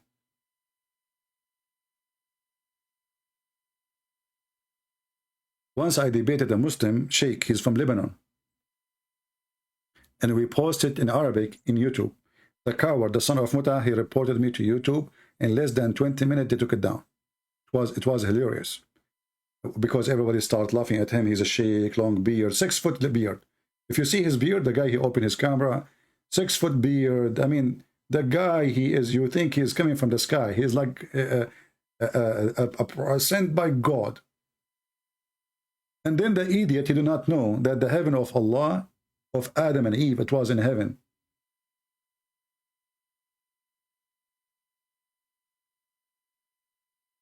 This is the stupid Muhammad. He says, Sihanu wa Jihanu wal Furatu wal Nil, kullun min anhari Jannah. He took that from the Old Testament. But the Old Testament heaven of the garden of Adam and Eve is in the ground, is in the earth.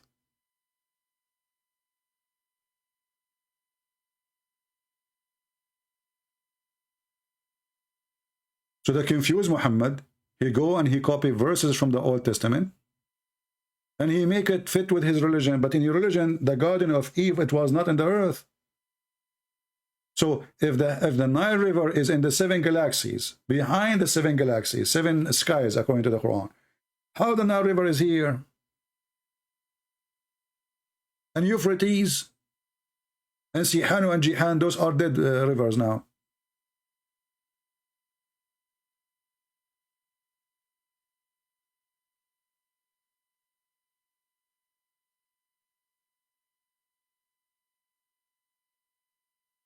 If you think you are qualified to be a prophet of Allah, which means you are ignorant, you are illiterate, you are silly, and you make up stories, don't forget to leave me a comment and tell me what is the best story you can make. Come with something new. Some Muhammad, like compete with Muhammad. Let's see how you want to compete. The prophet, he converted a lizard who is dead to Islam. I mean, how in the world the prophet, he converted a dead lizard to Islam? And then the Quran keeps saying that Muhammad has 0 miracles. Why this miracle is not in the Quran?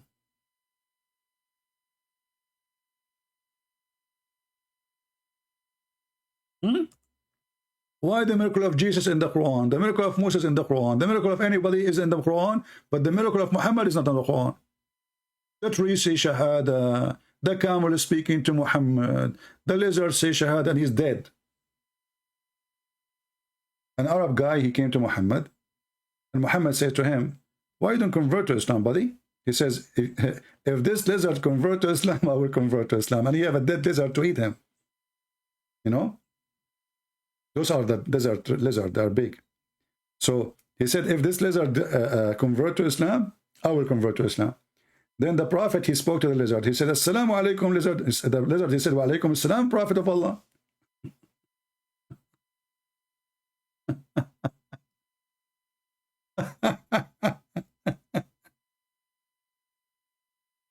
Obviously, those stories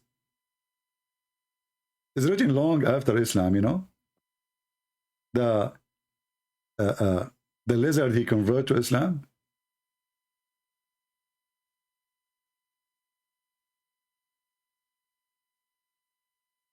And by the way, this is the website.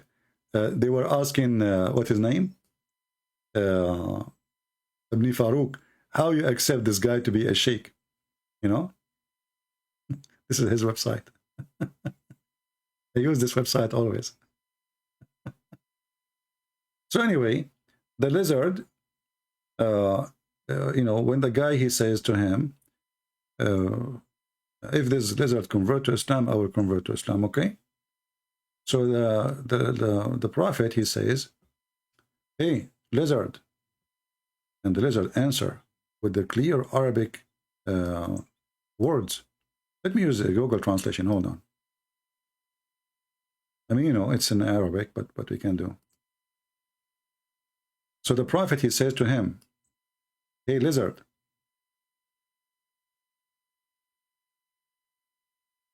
Oh, lizard, the Messenger of Allah said, oh, lizard. So the lizard spoke with the clear Arabic words that all the people could understand. And by the way, the lizard is dead. Just to let you know, the guy, he hunted the lizard, he killed him already. And then it says here, he said with the clear Arabic word, to you and your happiness, may Allah, messenger of Allah. So the lizard already announced Muhammad to be a prophet of Allah. The messenger, he said to him, who do you worship? He said, he who is in the throne in the heaven, and his dominion is in the earth, and his way is in the sea. The way to Allah is in the sea, and in the heaven, and her mercy and her journey, whatever. And then he said to him, hey, lizard, who I am? Who said that? Muhammad. Muhammad said to the lizard, who I am. Now, what do you expect the lizard to say? Come on, let us be honest. The lizard, he said, you are the messenger of Allah, the Lord of the world, and the seal of the Prophet. You see, Muslims, why you don't bring this lizard to debate me? Sound like he can do better than your scholars.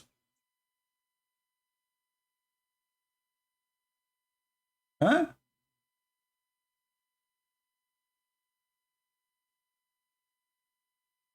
Seriously, this lizard can do better than your Abdur, the best of your Abdur.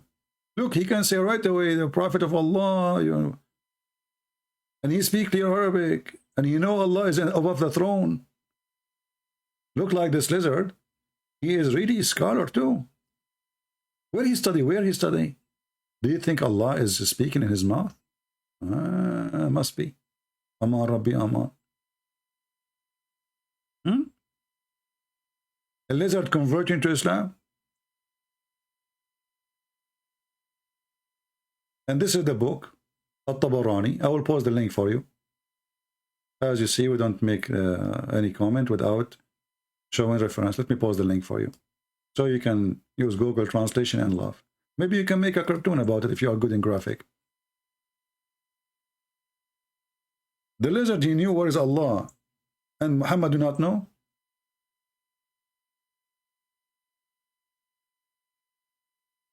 The guy, he have a full understanding of Islam, and he was dead. He was dead. I just shared the link already.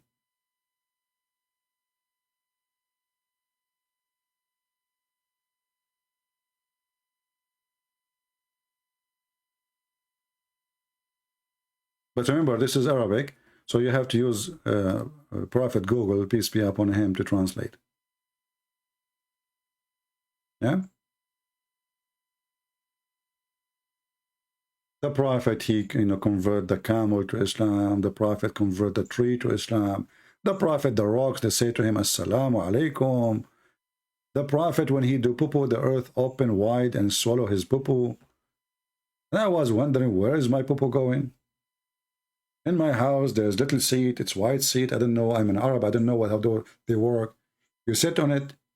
You stand up. You hold something to stand up. You hear a sound of water running. And then you look down. You see nothing. Look like I'm a prophet too. And the earth is swallowing my poo-poo. I mean, even his poo-poo is amazing.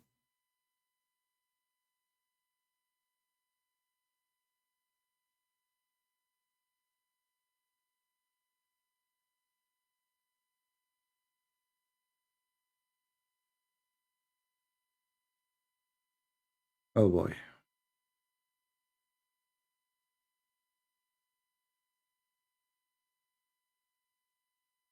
Anyway, so we will keep this video for a few hours. Don't forget to download it. And if you don't see the video anymore in the here in the screen, I mean in the listed in the web page, I might make it enlisted just for some time to give time for more people to download. But still, you can view it in Patreon. All right. You remind me of doing some work now, poo-poo work. And all the prophet, this guy, he have a lot of miracles, but the Quran says he have none. Zero.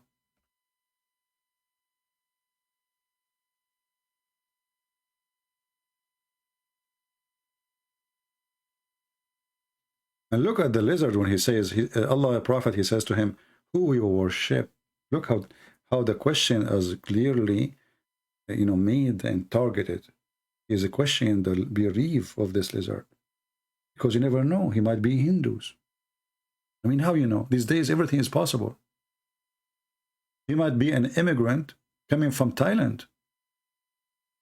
So the prophet, peace be upon him, smash Allah, he wanted to show us how that everybody, even coming from far away lizard, Geigo,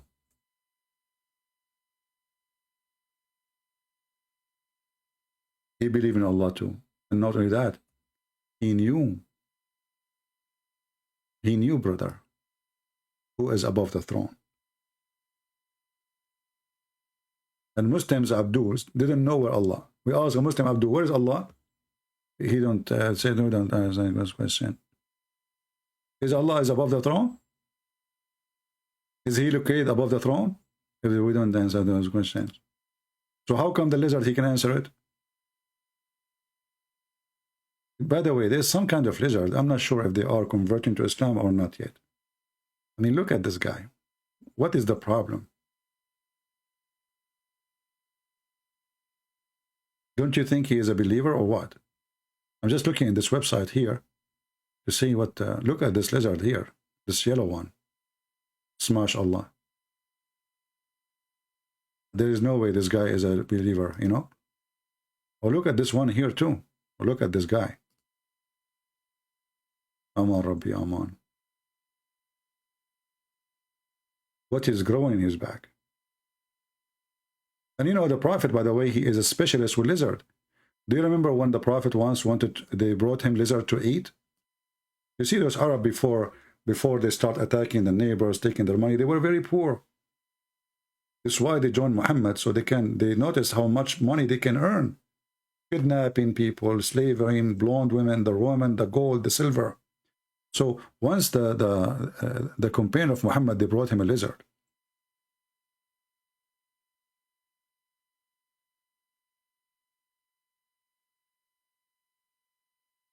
And Muhammad, he look at the lizard to eat, he's supposed to eat. He look at the lizard and he says, you know what? They have 5 fingers. Let me see where I can find the hadith. Let me put the screen down so you don't get your headache. Okay.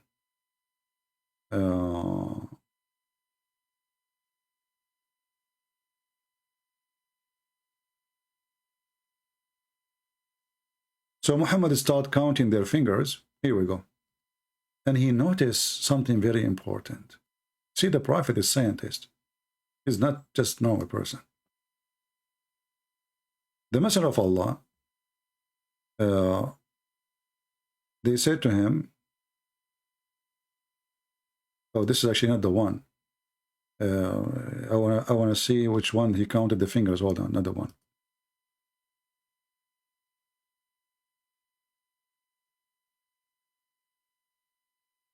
So he started, to make it simple, he started counting the fingers of the lizard.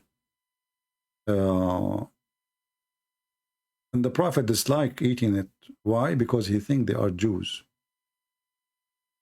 Yeah. Read with me. And this is Sahih Hadith. As you see, Sahih Hadith. We were with the Prophet, and the people caught Mestigor, and they grilled it, lizard, they grilled it. Okay.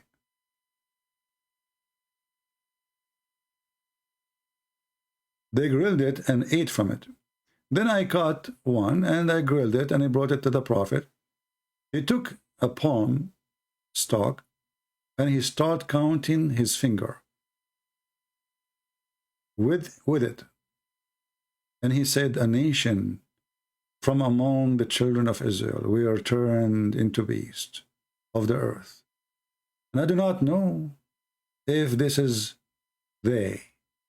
That's deep. So Muhammad now is not sure if he should eat the lizard or not, because this lizard, he might be specifically my friend Jack Shalom. And the Mimi Hijab, he says to us, the scholar should not make a comment about this. Because if you make a comment, people will know about it, and then when people knows about it, they will laugh at us. And when they laugh at us, they laugh at Muhammad. And when they laugh at Muhammad, they get screwed. So if you are a person who believes in the evolution theory, Muhammad, he have different opinion. It's the opposite. They used to be human and they become lizard. And the funny is, Muhammad is confused what they turn to be. But isn't it the Quran says Allah made them monkeys and pigs? And now Muhammad is switching to lizard. In different hadith, he said the same about rats. He saw a rat, and those rats, they don't drink she camel milk.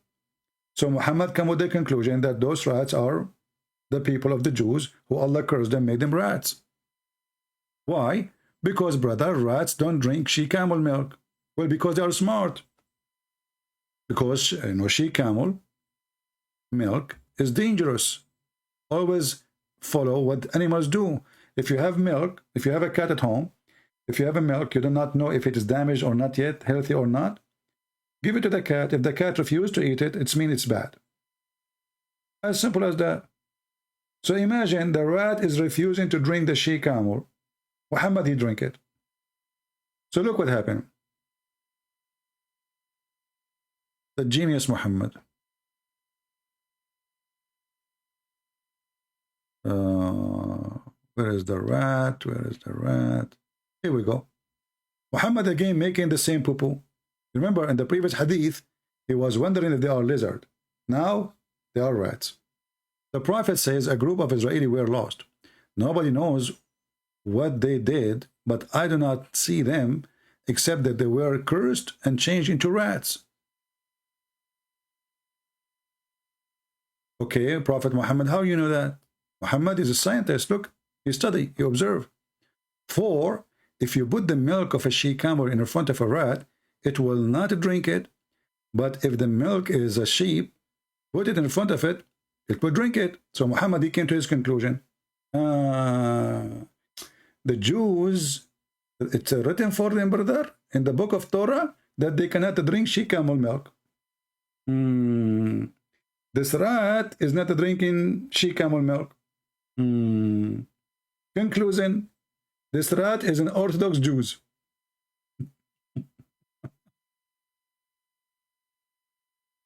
I mean, have you ever heard of a stupid poo-poo more than this? And the Muslim, they go around and mimic hijab, he uses like some strong English words to show you he is educated, supposedly. But the second you ask him a question, he will make poo-poo. Hey, my friend, Muslims, I can make a conclusion about donkeys too. If we put beer to a donkey, alcohol to a donkey, he will not drink it. You know what I'm going to say next, don't you? What?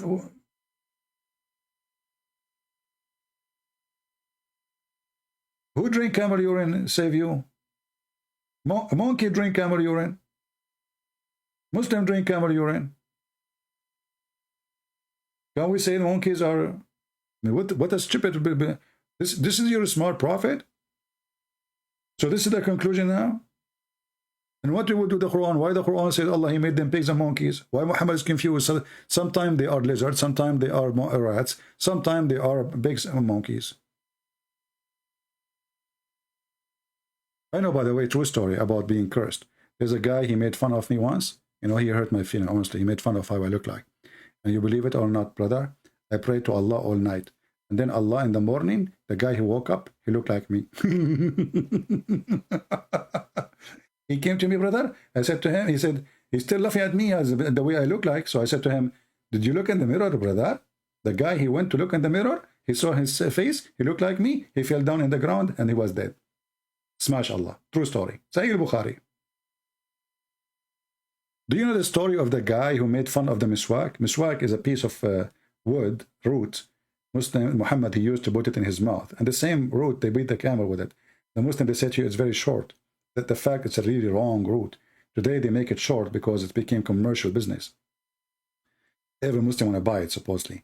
So a Muslim, he is not a believer. He's not a good believer. So he made fun of the miswak and he inserted the miswak in his anus. Brother and sisters, you believe it or not? Allah, he punished him and he made him make delivery. He became pregnant, brother. And he made delivery after 9 months. And he gave birth to a rat. Any Muslim can say to me I'm lying?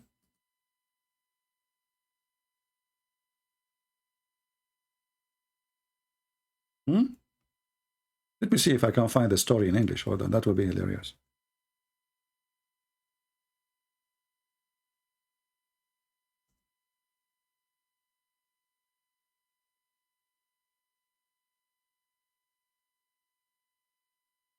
True story.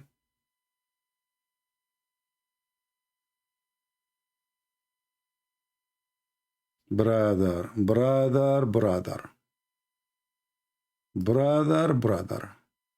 Okay.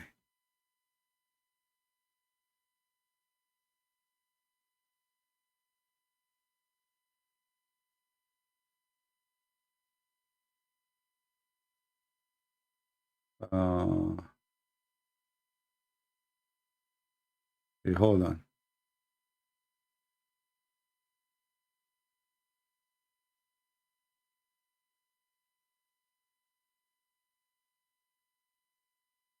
All those videos are speaking about the story.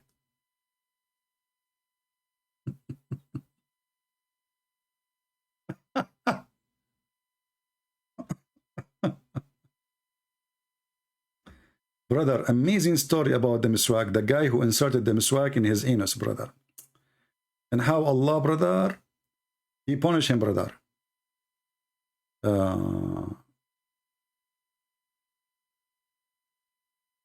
Let us see this video here.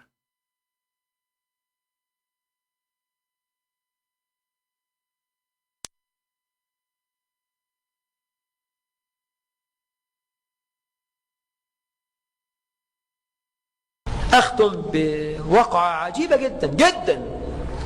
قال ابن خلكان، ذكرها ابن خلكان، والقصة ذكرها ابن كثير في البداية والنهاية الجزء 13. Guys, this is a story from Ibn Kathir, very number 13. الجزء 13 صفحة 72. Ibn Kathir, volume 13, page number 72. Listen carefully. This is not a Christian prince saying that. 70 وفي صفحة 2 الجزء 13 ذكرها ابن كثير في البداية والنهاية الجزء 13 صفحة 273 وفي صفحة 263. And in the page 263, this is the book of Al-Bidayah and Al-Nihaya, Ibn Kathir, about the guy who inserted this, وذكرها صاحب شذرات الذهب. Now the guy is counting for you how many scholars they mention this story, and this is a true story, brother. قالوا لها دير أبي سلامة وكان بها رجل من العربان فيه استهزاء زائد بالدين. The guy, he's from the Arab, he make fun of Islam. فجرى يوم ذكر السواك وهو جالس. Once they mentioned to him the siwak, so he was sitting. الشيخ عمل محاضرة كلها عن السواك، خطبة جمعة كلها عن السواك، فقال سواك ايه بس؟ والله لا أستاك إلا من الدبر. شفت الفاجر؟ He said, what siwak, man? I'm going to put it in my anus. فاجر. وبالفعل أدخل السواك في دبره فآلمه تلك الليلة. So he put the siwak inside his anus, and it was hurting him that night. I mean, the story is really, this is Islam. And nobody get offended, and nobody says this is stupid, and nobody says what the heck is that, and nobody question how true the story is. Unbelievable. Now, if anyone of you, you can add subtitle to this video in Arabic, I can post the link for you, so people can die laughing. This is Islam, my friend. Not Islam of Mimi hijab and those guys who that lie to you. The guy, then he gave birth to a rat after 9 months, because he put the miswak in his anus. See what happened to you when you make fun of the miswak of Allah? Who of you would like to give birth to a rat? Try it. Huh? Smash Allah. Smash Allah and try it. Don't I don't know if you want to record yourself on YouTube. And I cannot ask people to do that. That's horrible. Anyway, guys, feel free to download the video. I'm not going to stay longer than this. As you see, I don't know, maybe because it's summertime, not too many view. But in Muslim pages, the view is really high. In our page, for some reason, I don't know why.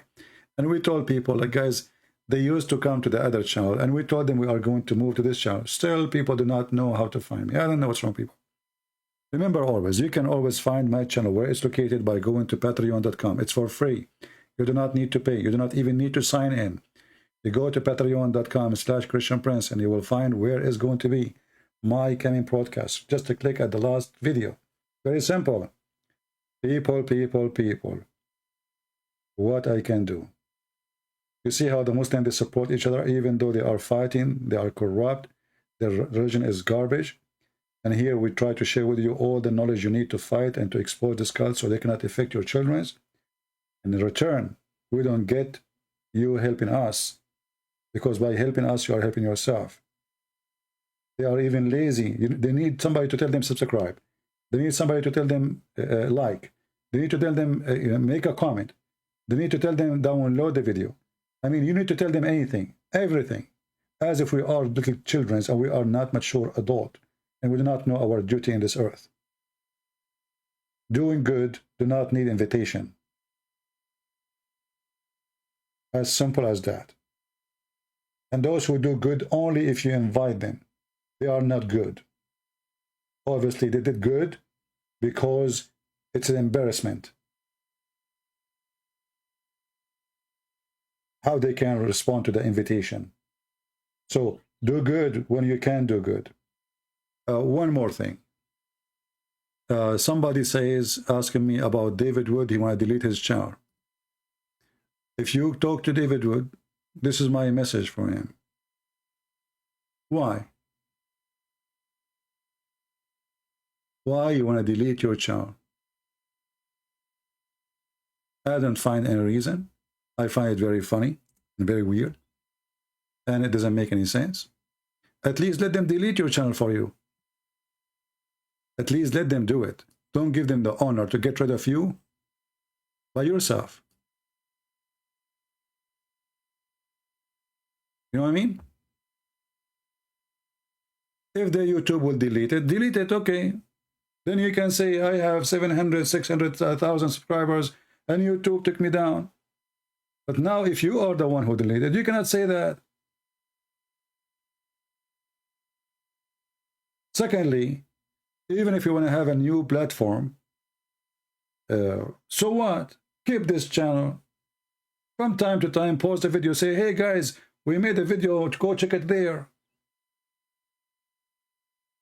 So I hope he is smart enough. I don't know if he really mean it, what he don't mean. I don't know. He sounds supposedly, you know, serious, but I don't know. But this is not a smart move for me. I don't agree with him in many things he do. And this one is one of them. I don't know. Yeah, but nobody will go there, my friend. You know, if you make a platform for yourself, who is going to go there? You will see. And not only that, it's very costly. Do you see now I have 700 people watching, right? If I am the one who's paying for it, I will be bankrupt. Do you think this is cheap? Do you think it's cheap to run live broadcast and there's 700 or 1,000 or 2,000 people watching live? I had a website before. It's called muhammadtube.com. And I could not take it no more. It's very costly. I receive a bill every month as if I have a phone bill, but this phone bill have no limit. Because the more view you have, the more they charge you. So I don't know what he is doing.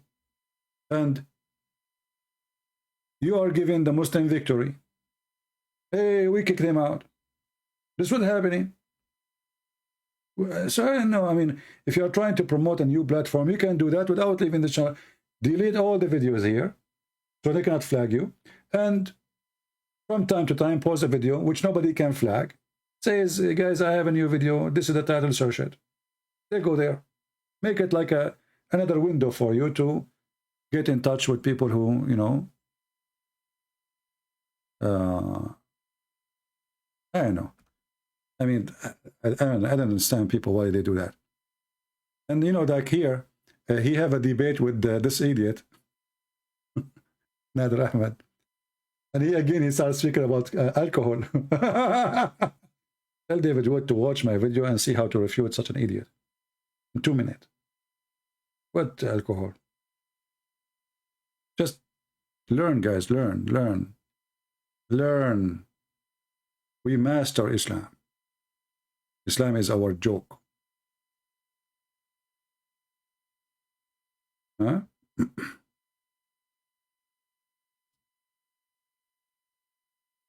I'm not concerning of David Wood. David Wood will live without YouTube and what is that? But this is not the right decision to make. You can take all your channel down. I mean your videos. Just leave it a place. You can make a comment from time to time. Hey guys, I'm here. Hey guys, I will have a debate. Hey guys, you know, just make it like a Twitter. Nobody can flag that. There's no point of deleting it, you know. I mean, there's no point. And you know what? If you want to delete it, give it to the different Christian. Give it to a church. Transform your account to different body. Without even saying to you, YouTube. You know. You see, if he's lucky actually, for me, each time I reach 100,000, YouTube delete my channel. Sometime even before the 70. So he have a channel for 12, 13 years. That's why he have a big number of subscribers. For me, I should have 3 million, 4 million subscribers. I was making videos before even David Wood became a Christian.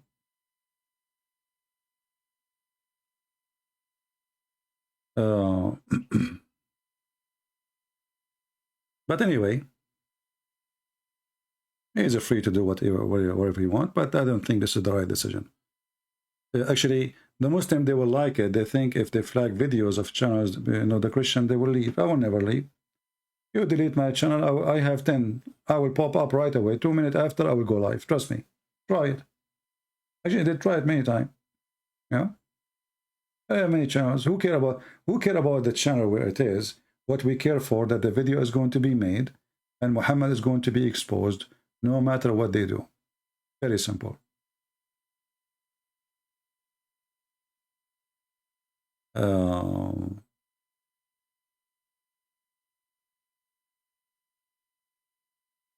My friend, Sharia tube or not Sharia tube, who care?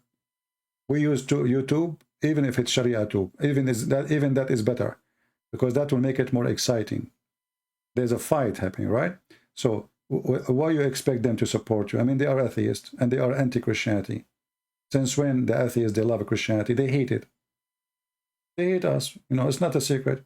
So I'm not surprised YouTube is doing that to Christians. That is very normal to be done. Actually, they are being kind.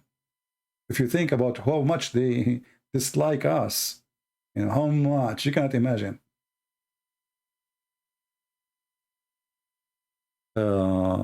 CP, jealous of David Wood. Why I'm jealous? I'm asking him not to delete his channel. I will be jealous.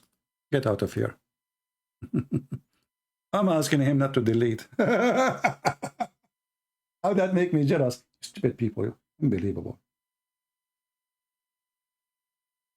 I mean, people, they are really stupid. How come David Wood lost the debate? How come you don't debate a critic of the Bible like Bart Rahman? He don't dare. Bring him. Actually, you know what? Bart Rahman already, he himself, he got himself busted. In the video with David Wood. Let me find the video. Hold on, just give me a second. I hope it's still there. We play the intro every time, right? Even with your Mimi hijab. And Rahman, he believed that Jesus is not Christ. And he was crucified. So this guy, he got you busted, you Muslims. So you should pray to Allah that he is wrong. And this is how stupid the Muslims are. They are asking me to debate such a guy who denied that Jesus is even Christ.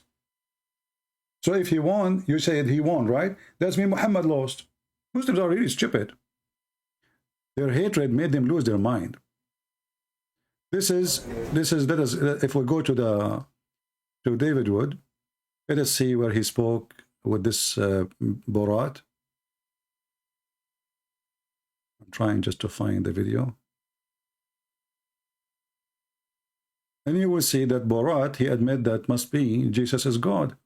Because when he been speaking about the one who appeared to the disciples, Borat, he said, for sure something appeared to them. For sure. That's it. You admit that Jesus is God. So what do you mean for sure someone appeared to them?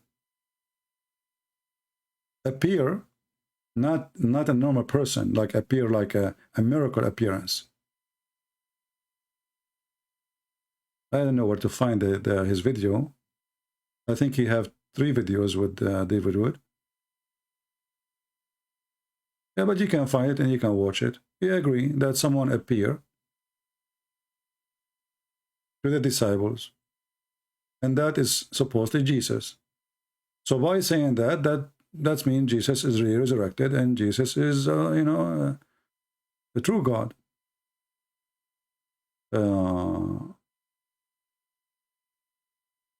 I don't know if this is the one. No. Let us see.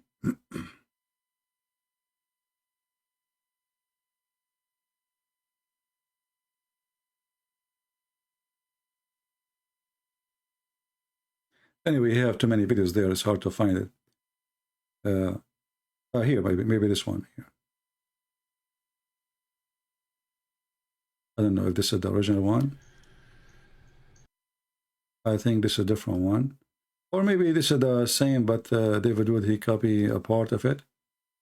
So he made it clear that someone appeared to the disciple of Jesus. They'll say belief in the resurrection arose from something with Osiris or something like that. What's your perspective on those parallels? Well, is that where belief arose? Yeah, I mean, I cover that in my book, Did Jesus Exist? Because this is an argument that the mythicists themselves also use. My view is that there are a lot of stories about Jesus that do closely parallel stories that you get about other sons of God in the ancient world that were in circulation before Christianity.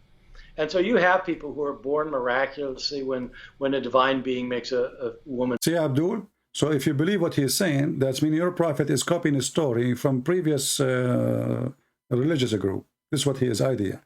But it's not true. because the birth of miraculously, as he claimed, all the names he will count to us, we will find that this is not really what happened to Jesus. So this is dishonest. But this is what the Muslims they are seeking. They are desperate to fight Christianity by bringing somebody, by saying what he say, he exposed Muhammad. Because the Quran says that Mary, she was a virgin. So therefore, Muhammad is a fraud, copying a false story.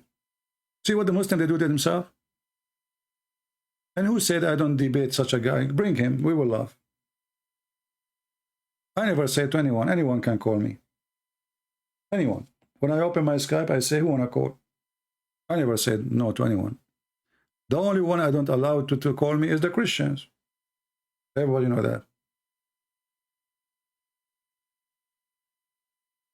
Why David Wood is speaking to him? I don't know. People, they have their own idea to invite and make interview. And look what I don't like about David Wood work here. He is interviewing a guy who is bashing Christianity. And as David Wood is answering no. What does that mean? I mean, what, shouldn't you get him busted? Says no, this is, okay, give us a story like it. Name for me a story and let us discuss it. So such an interview is, for me, I believe it's a silly, stupid idea, because you are giving a chance to someone to bash Christianity. He say whatever he say, and you don't refute him. So you are giving him now a chance to deceive the Christians and make them believe in his ideas. Because what? Because he said what he just said, and you did not answer him. So for me, all those interviews are a stupid interview. I will never do interview with Borat. I will make him shish kebab. No interview. What interview for? Who is he? People, they do things, You can't tell people what to do. Everybody think he is the right way, right? And you might say the same about me. Maybe David Wood is doing better, the right way. Yeah. For me, I believe this is not right and not even smart. The second somebody he mentioned something, I believe it's a lie. I have to do fact check immediately, and don't let him go with his lie. Otherwise, there's no point of me and this person to be here. Do you see why Muslims, they don't dare to speak to me? If we go right now and we choose any debate, if we can't call it a debate, I don't debate Muslims. We know we get them busted. We don't debate them. You cannot debate a liar. So if you check any of my, if I search right now, let me search. You will see the first thing will happen right away is getting the Abdur busted by something he said, not I said.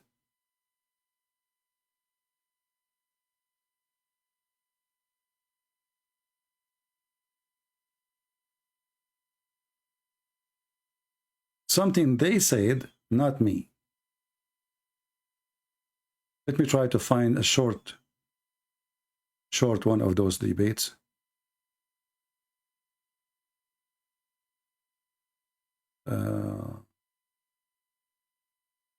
All of them, they are long. Let us see. 1 hour, 2 hours, 3 hours.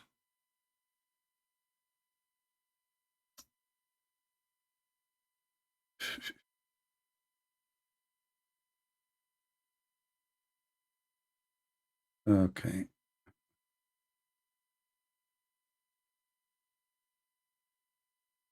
Until now, we failed to find one. You remember this guy? You remember this guy? This is guy, he called me. He says he is from TEDx show. Like, it's a big deal for me. Like, do you know who I am? You remember him? Do you know who I am? Okay, who you are? I am, etc. person, Uthman, whatever was his name. Omar Abdullah Fattah from TED Talk. Okay, and how that can help us? You are from there. Is that like a certificate? Look how silly people are if they invite you to talk, because this is a stupid, the management there, they are a bunch of idiots who invite Muslims to lie openly. You can lie to them, you can lie to the American, you can lie to the European, but you cannot lie to me. So if you watch it, you would die laughing. Any one of them. I'm just trying to find something we can play short. And this is 23 minutes. I don't know. Endless. Okay, can we find something not 2 or 3 hours? Hold on, let me see.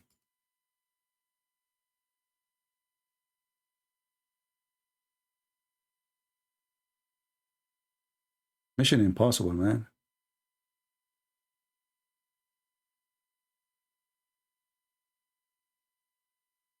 You remember Perfect Dawa? Perfect Dawa.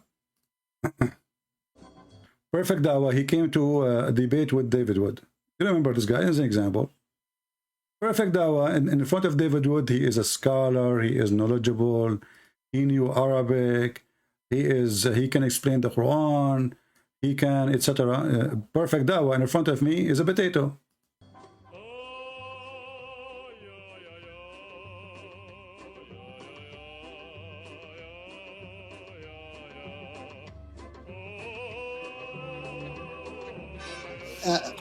Do you know in Arabic which word has been used for cut and hand or chop and hand? No, go ahead and enlighten us. Yes, it is qat and yad. Qat means has 32 times has been used in Quran with many different meanings, with the most sacrificial. So it doesn't matter who are you. The most, taqwa is in Arabic, but I can interpret it as sacrificial, okay, for that Allah's way. Yeah, somebody told me that in the chat your name is Perfect Dawa. Yes. Okay, Mr. Perfect Dawa. As long as you are a person who do Perfect Dawa, can you read the verse for me in Arabic? In Arabic, no, I have read it in Persian. So how you can do Perfect Dawa without knowing how to read your book? Okay, because I read it from different translation. And so Perfect Dawa. Even if your understanding of the Quran, even your understanding of the Quran is based on a translation. I left you up from your tail, and your head is down. You can't escape me. I'm Christian Prince, so I want you to answer. So those who believe in such a thing, are they stupid? You think? Yes, definitely. Okay, that's when you are stupid because this is in the Quran. No, this is not. It is in the Quran. So the hadith. Okay, hold on, my friend. Let's say Islam is barbarian. Perfect dawah, my friend. Yeah. So you are saying that the one who cut hands and feet in the hadith, barbaric, he cannot be Muhammad, correct? Yes, definitely cannot. Okay, what if I show you that you are stupid and this is in the Quran? Listen, perfect dawah. Okay. I'm going to give you a last opportunity to fix all the poo-poo you did today. You know? Okay. I want you to use the best detergent to wipe it out.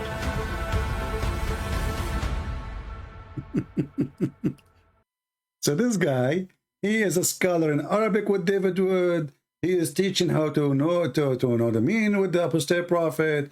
You know, in 2 minutes, it took me 2 minutes to flip him upside down.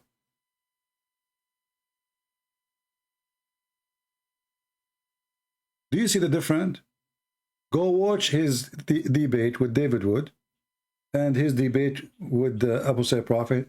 And then come watch. This is Shaykh Omad. He made a summary of my debate with him. It was, and this is what we do. When somebody says something, here supposedly you are debating, and debate mean every word count, every word, sometimes even a letter. So when a liar he says something, you stop. Let us do fact check. If you let him continue with his lies, this is not a debate. This is just a stupid kids talking. You lie as much as you want, and nobody will check what you say. That will not work with me. This is why this guy, he made a mistake. This guy, he said, I debated David Wood, I debated Apostle Prophet, I was safe. Let us call Christian Prince, and he never thought people will recognize his voice, maybe. So if he do good, later he will say, this is me, and he will publish it in his YouTube. If it was horrible, he will deny it's him because nobody know him. But people recognize his voice, and they told me, "Oh, this is perfect dawah." This is hate. Are you a person against hate? I'm definitely against hate. Okay, so 100%. Can you read for me chapter 5, verse 14, and don't waste my time? If I ever have hate, which I don't, to Muslims, yes, Allah is the one who gave it to me. And as long as you speak and you say you are against hatred, that's mean you should stand with me against the Quran as we speak. Let us see how honest you are. Okay. You are against hatred. Are you against Allah now, spreading hatred?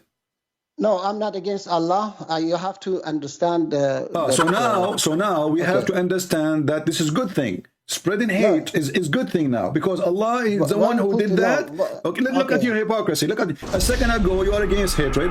The second we show you that any hatred the Christian they have is coming from Allah. So suddenly we have to understand.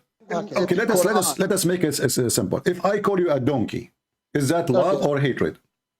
It is. I mean, this is definitely not love. Give me the answer. If I call you donkey, my friend, don't tell me that definitely not love. Tell me what it is. If I call you, this is hate. Okay, guys, this is hate. So if Allah he used the word donkey, speaking about us, he is hating you. See, you are the one who said to me, if I call you a donkey, this is hatred. And Allah he says that those who carry the book, they don't understand them, they are donkeys. And not only that, he says they are animals. There's a chapter, it's called a chapter of An'am. He says that those Christians, those Jews, they are the same as Al-An'am and worse, which means they are the same as animals, and they are even worse. What you say about that? Yeah, Allah talks about kuffar as well. You know, He says it doesn't matter. I thought this is hatred when you say to people like this. I thought this is hatred. Okay, yeah, Allah says that He hates the kuffar, those who oppress at it. Your prophet, he ordered to kill all the Christians, all the Jews. No, it's not all. No, never. Allah says that only fight those who fight you. Okay. Those who fight you, and fight as long as they fight. Okay, hold on. That's read the verse where it says those who read the verse where it says those. Anyway, just go watch it, and this is how we should deal with them. I see that all Christians mostly, they are not really, they don't learn, and they don't listen to the advice. They invite Muslim first, you should not do 5 minutes for you, 5 minutes for me. This is a very stupid idea, because in 5 minutes I can say 1,000 lie, and nobody will check them. It have to be open conversation, both of them talking at the same time. Both of them are allowed to expose each other if they are making some lies. Otherwise, there's no debate. Never consider a debate something that is a moderator. Why we need a moderator anyway? I mean, this is even a stupid idea. Moderator. What the heck is that? So, those kind of so-called debate, it's a mockery of debates. It's a mockery of intelligence. It's a waste of time. It's a killing of knowledge. And nobody checking the fact. And then after we finish the debate, then we go and make a video about the video, which is in the debate, to refute what he said.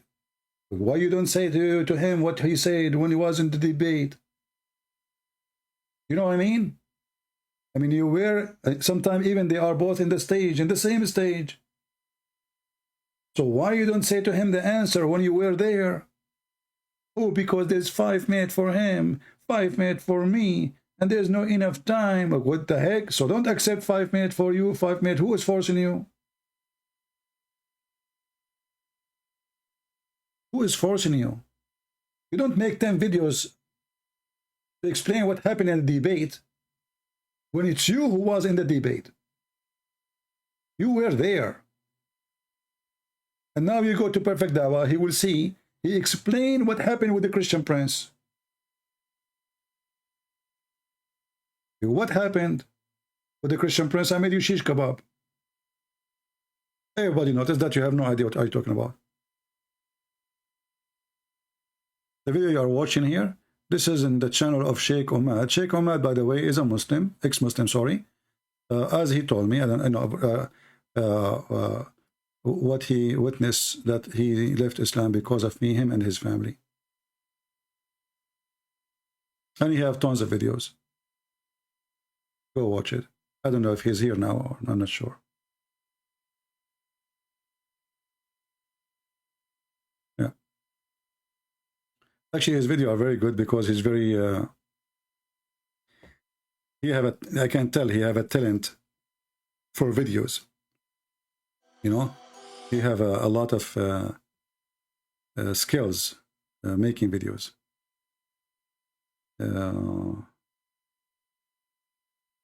Like this video he made about the death of Sulaiman. This guy is really funny. You remember the story of the death of Sulaiman? This is what some Christian, if they like to be affected, they can do. Because those, they can be nice, funny, especially for youth. They watch them, they laugh, and they will see how stupid Islam is. Hello, Habibis. I am Suleiman, and this is my stick, and this is my story. And then we find that Suleiman, he died, and he died standing, holding a stick. And nobody noticed that he is dead. Why? Because of the stick. Those things happen all the time. I mean, think about it. If you are Suleiman, and you are holding a stick, that's why it's important to hold a stick with you. You know? So Suleiman, he died. And he was holding a stick and he was leaning on it. And nobody noticed that he is dead. For more than a year. Assalamu alaikum. Ya Suleiman. The termite, they ate the stick. The termite is talking to Suleiman, Sheikh Omad. Did you see a termite? He make a graphic for the termite. The termite is walking over the stick and she's saying Assalamu. The termite, they ate the stick. I mean, the guy, he had many... Ya Suleiman. Leaning on it. Nobody noticed that he is dead. For more than a year. Assalamu alaikum. Ya Suleiman. Until the termite, they ate the stick. I mean, the guy, he had many wives, he's a king, he have ministers, he have army, he have generals. They come to talk to the king every day. His wife, she come to their room and she say, honey, you want to eat? Suleiman, he don't answer. Honey, you want to go to the bathroom? He don't answer. The minister of defense, he come speak to the king, your highness. We have the army of the enemies approaching. Should we do anything? He didn't answer. 1 year the man is dead and nobody noticed that he is dead? Not to mention that your body will be, I mean, what happened to a body of a human being after a few days of death? After 5 minutes of death? The guy is standing and he's dead because he's holding a stick?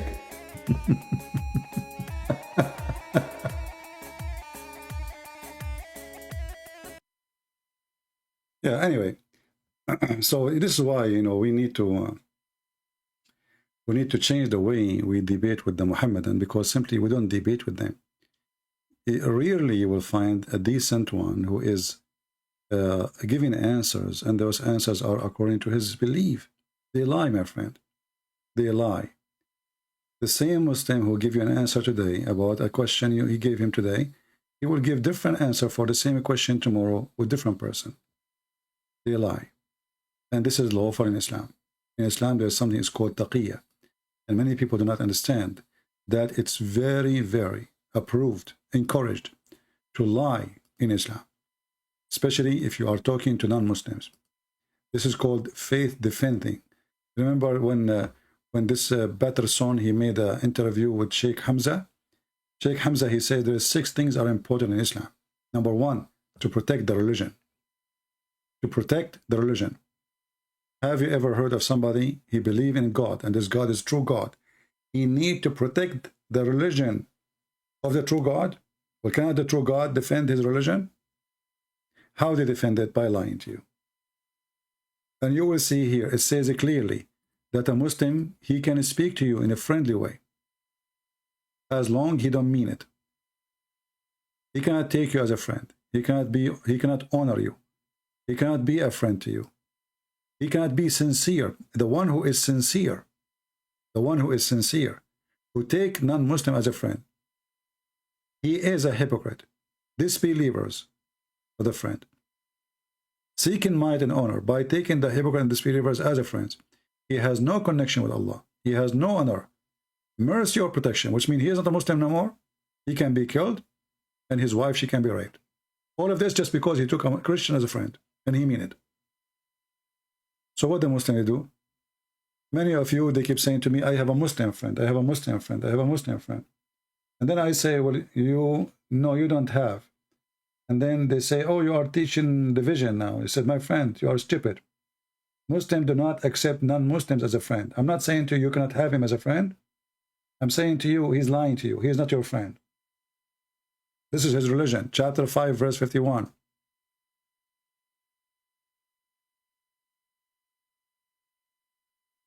Do you see this guy Kadarov?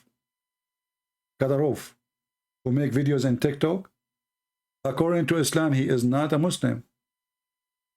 He's not a Muslim. Why? Because he take command from Putin. He carry a flag. Do you know what the sign of the Russian army? A cross. In the top of his head, there's a cross.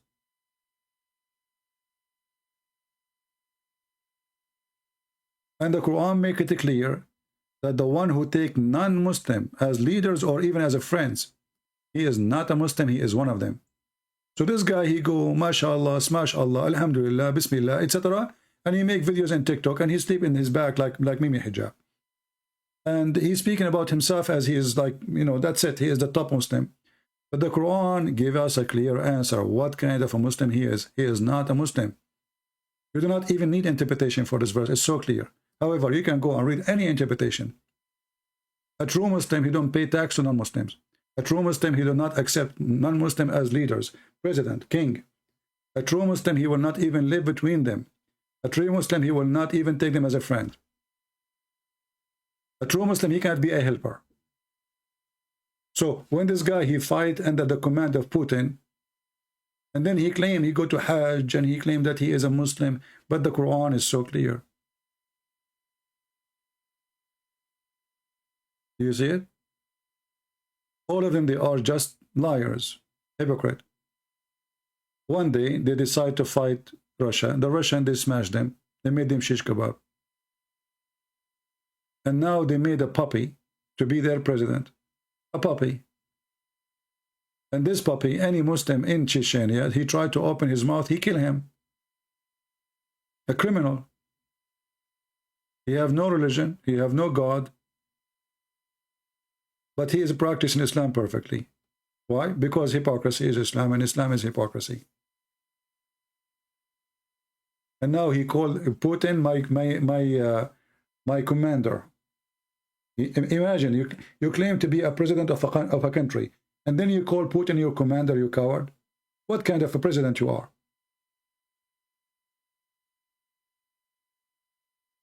Do Shia go to Hajj? Yes, they go.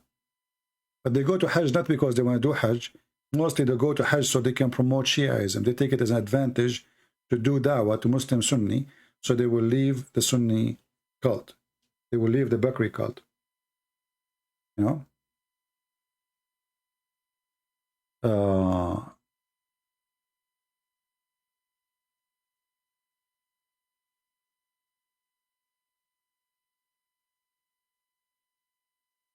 Anyway, I think we have enough for today. I hope you guys, you would download the video. I will leave it here for a few hours and then I will take it down as usual. So feel free to download, share. All my videos are made for free. You can use them. You can put ads in the top of them. I'm not against people to make money from my videos. Why not? You know, good for you. The purpose is, at the end, is just to promote the truth, and the truth will set you free. Some people, they take my videos just to make money. Some people, they take my videos because they love the truth and they love the Christ. Everyone will be questioned one day for what reason he do things. We might do the same thing, but everyone have his own reason. And you will be judged by your reasons, not only by what you do. There are some people, they open a church, but they are not really being Christian. They are just trying to do business. Even though opening a church is something good, but the reason what count. Somebody might make a donation, but maybe to show off, to say he's good. You know, and they give donation in front of the people, says, listen, I donated to this guy, so everybody will see. So he claimed honor to himself. He claimed that he is a person who give. He is a good guy, you know. And those people, they have no blessing. So the act is good. The reason is bad. The Lord will act, you know, will ask you for your reasoning. The reason, my friend. What is your thought of on MBS, Mohammed bin Salman? You know, he is just a Middle Eastern dictator, criminal like the rest. The Middle East have to always have to dictator because Islam is religion there, And Islamic countries cannot be ruled unless you have a dictator. As simple as that. And those Muslims actually, they use Islam to silence anyone who oppose them, because Islam is a perfect dictator religion. Muhammad was a dictator. Therefore, anyone who will be the caliphate after, he must be a dictator. One man power, one man opinion.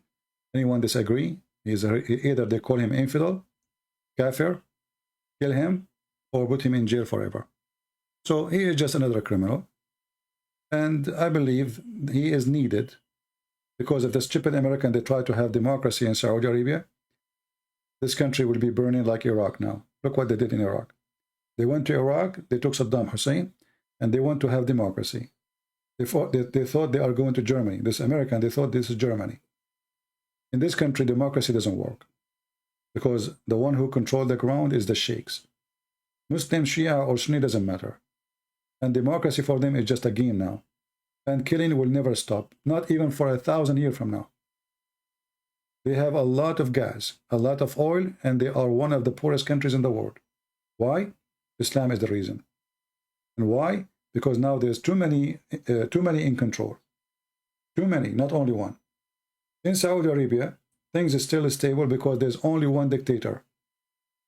Go to Libya. They took Al-Qaddafi away. Now we have many Qaddafi. And Libya and the country is divided. And they are killing each other, and they will kill each other forever. Until America do something. Do invasion, force a president on them, or you have to wait. Look at Yemen. The same. Shia, Sunni, 2 presidents, 5 presidents, ministers, prime ministers. Everybody make himself a president or minister. This country will never be country again unless somebody force law on them. Somebody have a victory by sword, not by democracy. There's democracy does not exist there. Look at Syria. Look at Sudan. Look. I mean, Western, they are just a bunch of dummies. They do not know what they are doing, and they think that if they believe in democracy, democracy is good for everybody. Democracy is not good for those countries as long as Islam is there. Before you implement democracy in a country, you have to make a person who believes in a human right, in a freedom of speech, freedom of belief, and then you can talk about democracy. So you take democracy to a country, people will kill you for making an article. People will kill you for making a post on Facebook. People will kill you for whatever reason if you don't agree with them. And then you stupid, you want to make democracy? Western are coming from the cave time when it's come to understand what the Middle East is, or what Islamic countries is. And not only that, Western government all are hypocrites. This guy, he killed the person, he made him shish kebab in the embassy. The whole world knew about it. And now Biden is going to visit him. Why? Because they need him. Do you see how democracy country they change? If you are a country of value, then you don't shake hand with a criminal. Is he a criminal or not? So he's a criminal when you want. He is, like Erdogan.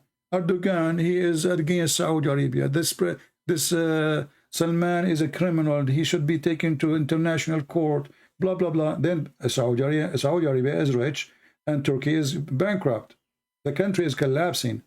So the Erdogan start kissing the ass of the Prince of Emirat, the King of Saudi Arabia. Just do anything. Forget about Khashoggi. Who care? Kill him as much as you want. That's it. Let us be friends. Just bring your money here, man. We are dying here. So they are hypocrite. All of them, they are liars. But the lies have two faces. One in the name of democracy, which is in the West. They want to replace the president of Syria because he is the dictator. But as of their friends in the Middle East, like the Prince of Qatar, is not a dictator.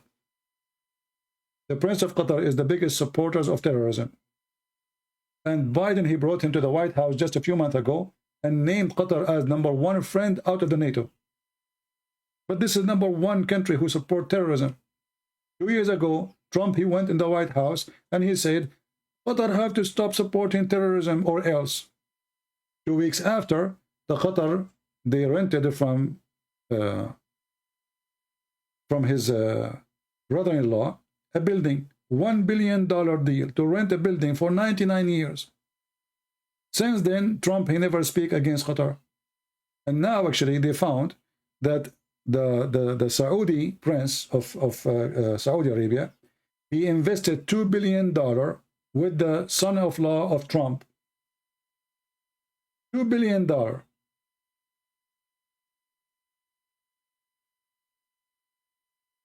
Isn't it clear that this is a corruption?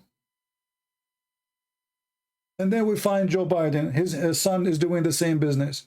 And then in the front of the world, we say we are democracy, and we fight corruption. And we speak of Ukrainians are corrupted, and we speak about Middle East is corrupt, and we speak, and then we find all the scumbag is here.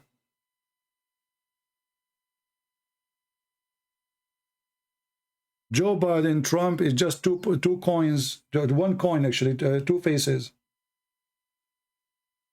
$2 billion with his son-in-law Trump, from the Prince of Saudi Arabia, the Crown Prince. Why? What about investing with me, Crown Prince? Oh, you are not the son-in-law of Trump, right? So, my friend, all those countries, when you speak about politics is the land of snakes. Politics is a place for snakes, not for human. You cannot do politics and you are a human. You have to be snake, the son of a snake. And you sneak around. You change your face, you change your color, you change your skin, depending on the situation. People who do politics, they have no friends. They are not trustworthy. They will use you and they will throw you to the dogs when they done with you. I hope I gave you my answer. No dignity, no, And look, now the Israeli, the enemy of Allah, suddenly they became the friends of Emirat. And now Saudi Arabia, they are making deals with the Israeli. What happened to the kuffar? What happened to the Jews, the enemies of Allah? Yeah, what we need them, Say, this is what politics is. Islam is a politics. That's why Islam is a fraud. Islam is a politics. Islam is not a religion. And by the way, I have a news. I have nothing to do with our topic. It's about Israel. The Israeli, they come with a new weapon.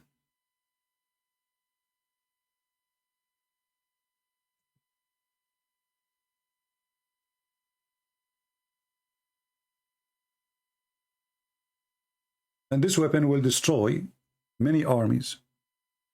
Those people, they are really so smart.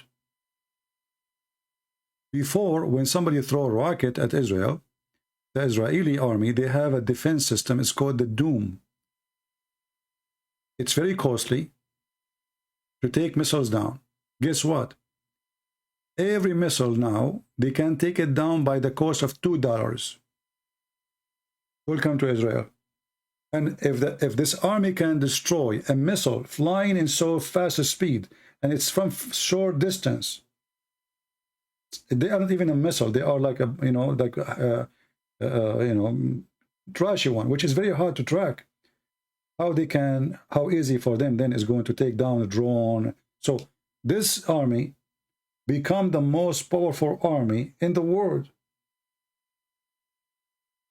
And now soon you will see everybody kissing their ass. Those who hate the Jews, the Arab, the Emirati, the Bahrain, please, can we, they will not sell it to them, they will rent it maybe. It take $2 for every missile. It's like a price of a bullet. $2, imagine, to take down a missile. This is Israel. And those are the kuffar who Allah, He cursed them. And now the drone of USA will be taken down easy. The drone of the Russian, or the toy of Erdogan, he think he have a drone. Everybody speaking about the drone of Turkey, how strong it is. It's a garbage. It's a piece of shit. Excuse my language. Because you cannot even aim with it. There's no aiming. There's no targeting. It's just a toy.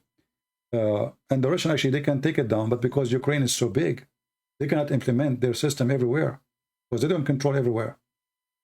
So this is why they can be used. Even the Ukraine, they are using DJI. DJI is a toy. You can buy it from Amazon for $1,000 or even $800. But now with this, they can destroy anything. Nothing can go through. And imagine how fast it is, because Gaza is just a few meters away from Israel. They are in the borders. They are inside Israel, actually. So you don't have a time even to aim, to find the bomb. It takes a few seconds, maybe 15 seconds, that's it. And if you miss that point, then you cannot stop this bomb from coming to your town. So imagine how amazing this system is, that they can locate this machine, can locate, doesn't matter how many there are. They will send like 100 rockets in the same time. This system will track them, will take them one by one. And now you can imagine how many countries they want to befriend Israel just to get this weapon. And I'm sure the Israeli they will not sell it, but they can sell maybe, they can maybe rent, you know, like a version of it which nobody can take down or steal. And I could not actually believe that it cost $2. $2. Wow. Imagine you go and you buy a rocket, costs you $20,000, and then you throw it at the Israeli, and then the Israeli destroy it by paying $2. And the $2, by the way, is not the price of a bullet. It's just for the energy will generate using the laser, which means electricity. So in the future, this electricity can be for free. You know what I mean? They can make it maybe from the solar. You never know, you know, if the technology became more advanced. So this system do not need to be hooked to electricity or battery or anything. Amazing. Actually, when I saw it, that's really something, you know.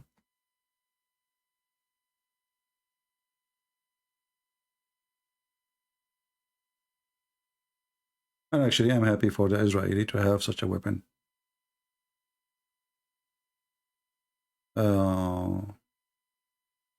This is a news 3 hours ago. Israeli builds a laser weapon to zap threat out of the sky. From science fiction to facts in the air. Israel says, etc. Blah blah blah blah. And let us see what it says about the cost. You cannot click. You have to click at the rest of the article. Anyway, you will find. You can search it. $2. Have fun. Iran will make a rocket. Will cost them $500,000. The Israeli will destroy it with $2. How good is that? You know, you cannot beat that. Anyway, with this, I want to say thank you guys for being here. We were planning to go and leave from a long time. You guys keeping me here. So don't forget to download the video. You can cut it pieces and make it parts and let everybody laugh based on the topic. Share and do the good work. You do not need invitation to subscribe, to share, to download, to leave a comment, to share your knowledge, the one you learn here or the one you have without me. Because all of us, we have knowledge, but we are shy sometimes even to be part of a conversation because we are afraid that somebody will say, oh, he is one of those people who spread hatred. We don't spread hatred. We spread the truth.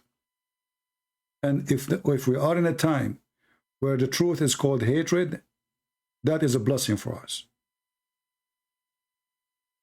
We don't hate people. We don't hate Muslims. We hate lies. And we are here to expose lies. And to expose lies, you have to expose the liars who make the lies. That's what we do. Thank you. God bless you. And see you soon again. And I will wait until I see the review, how big the review is. So if you want me to come back fast, help us. You know, I'm not going to keep this video for long, but if I see after staying for many hours, I have only a few thousands, I will say to him, you know what? My eyes hurt, honestly. I bought medicine. My eyes hurt from looking at the screen for long. And they are burning from screen. I will take a break. If nobody need me, if you guys don't need me to come back so fast, I will take a break. Break is good, all right? So let me know, based on your view, based on your share, based on your work, we will make decision. Thank you very much, and God bless you.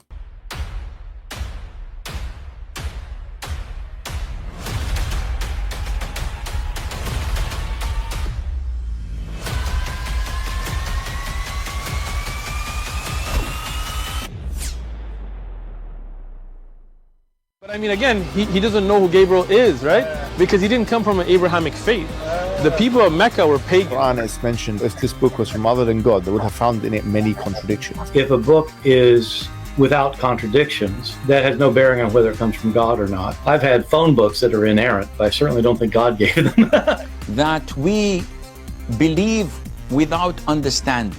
The brother asked a very important question, that most of the scholars say that listening to music, watching movies, and most of the television programs, they're haram. So how can we have fun? Let me tell you, brother, at the outset, that having fun is permitted in Islam as long as the fun is halal fun. That the standard narrative has holes in it. The Prophet tells us because Satan or the devil sleeps over our nostrils. Those who oversleep and not pray Fajr on time, Satan urinates in their ears. I really do think Jesus was crucified and that he really was dead and buried. He thought that he was a son of God in the sense that he was specially chosen by God. I think Jesus really did think he was going to be the Messiah, the future king of Israel. I mean, that is, after all, why they crucified him.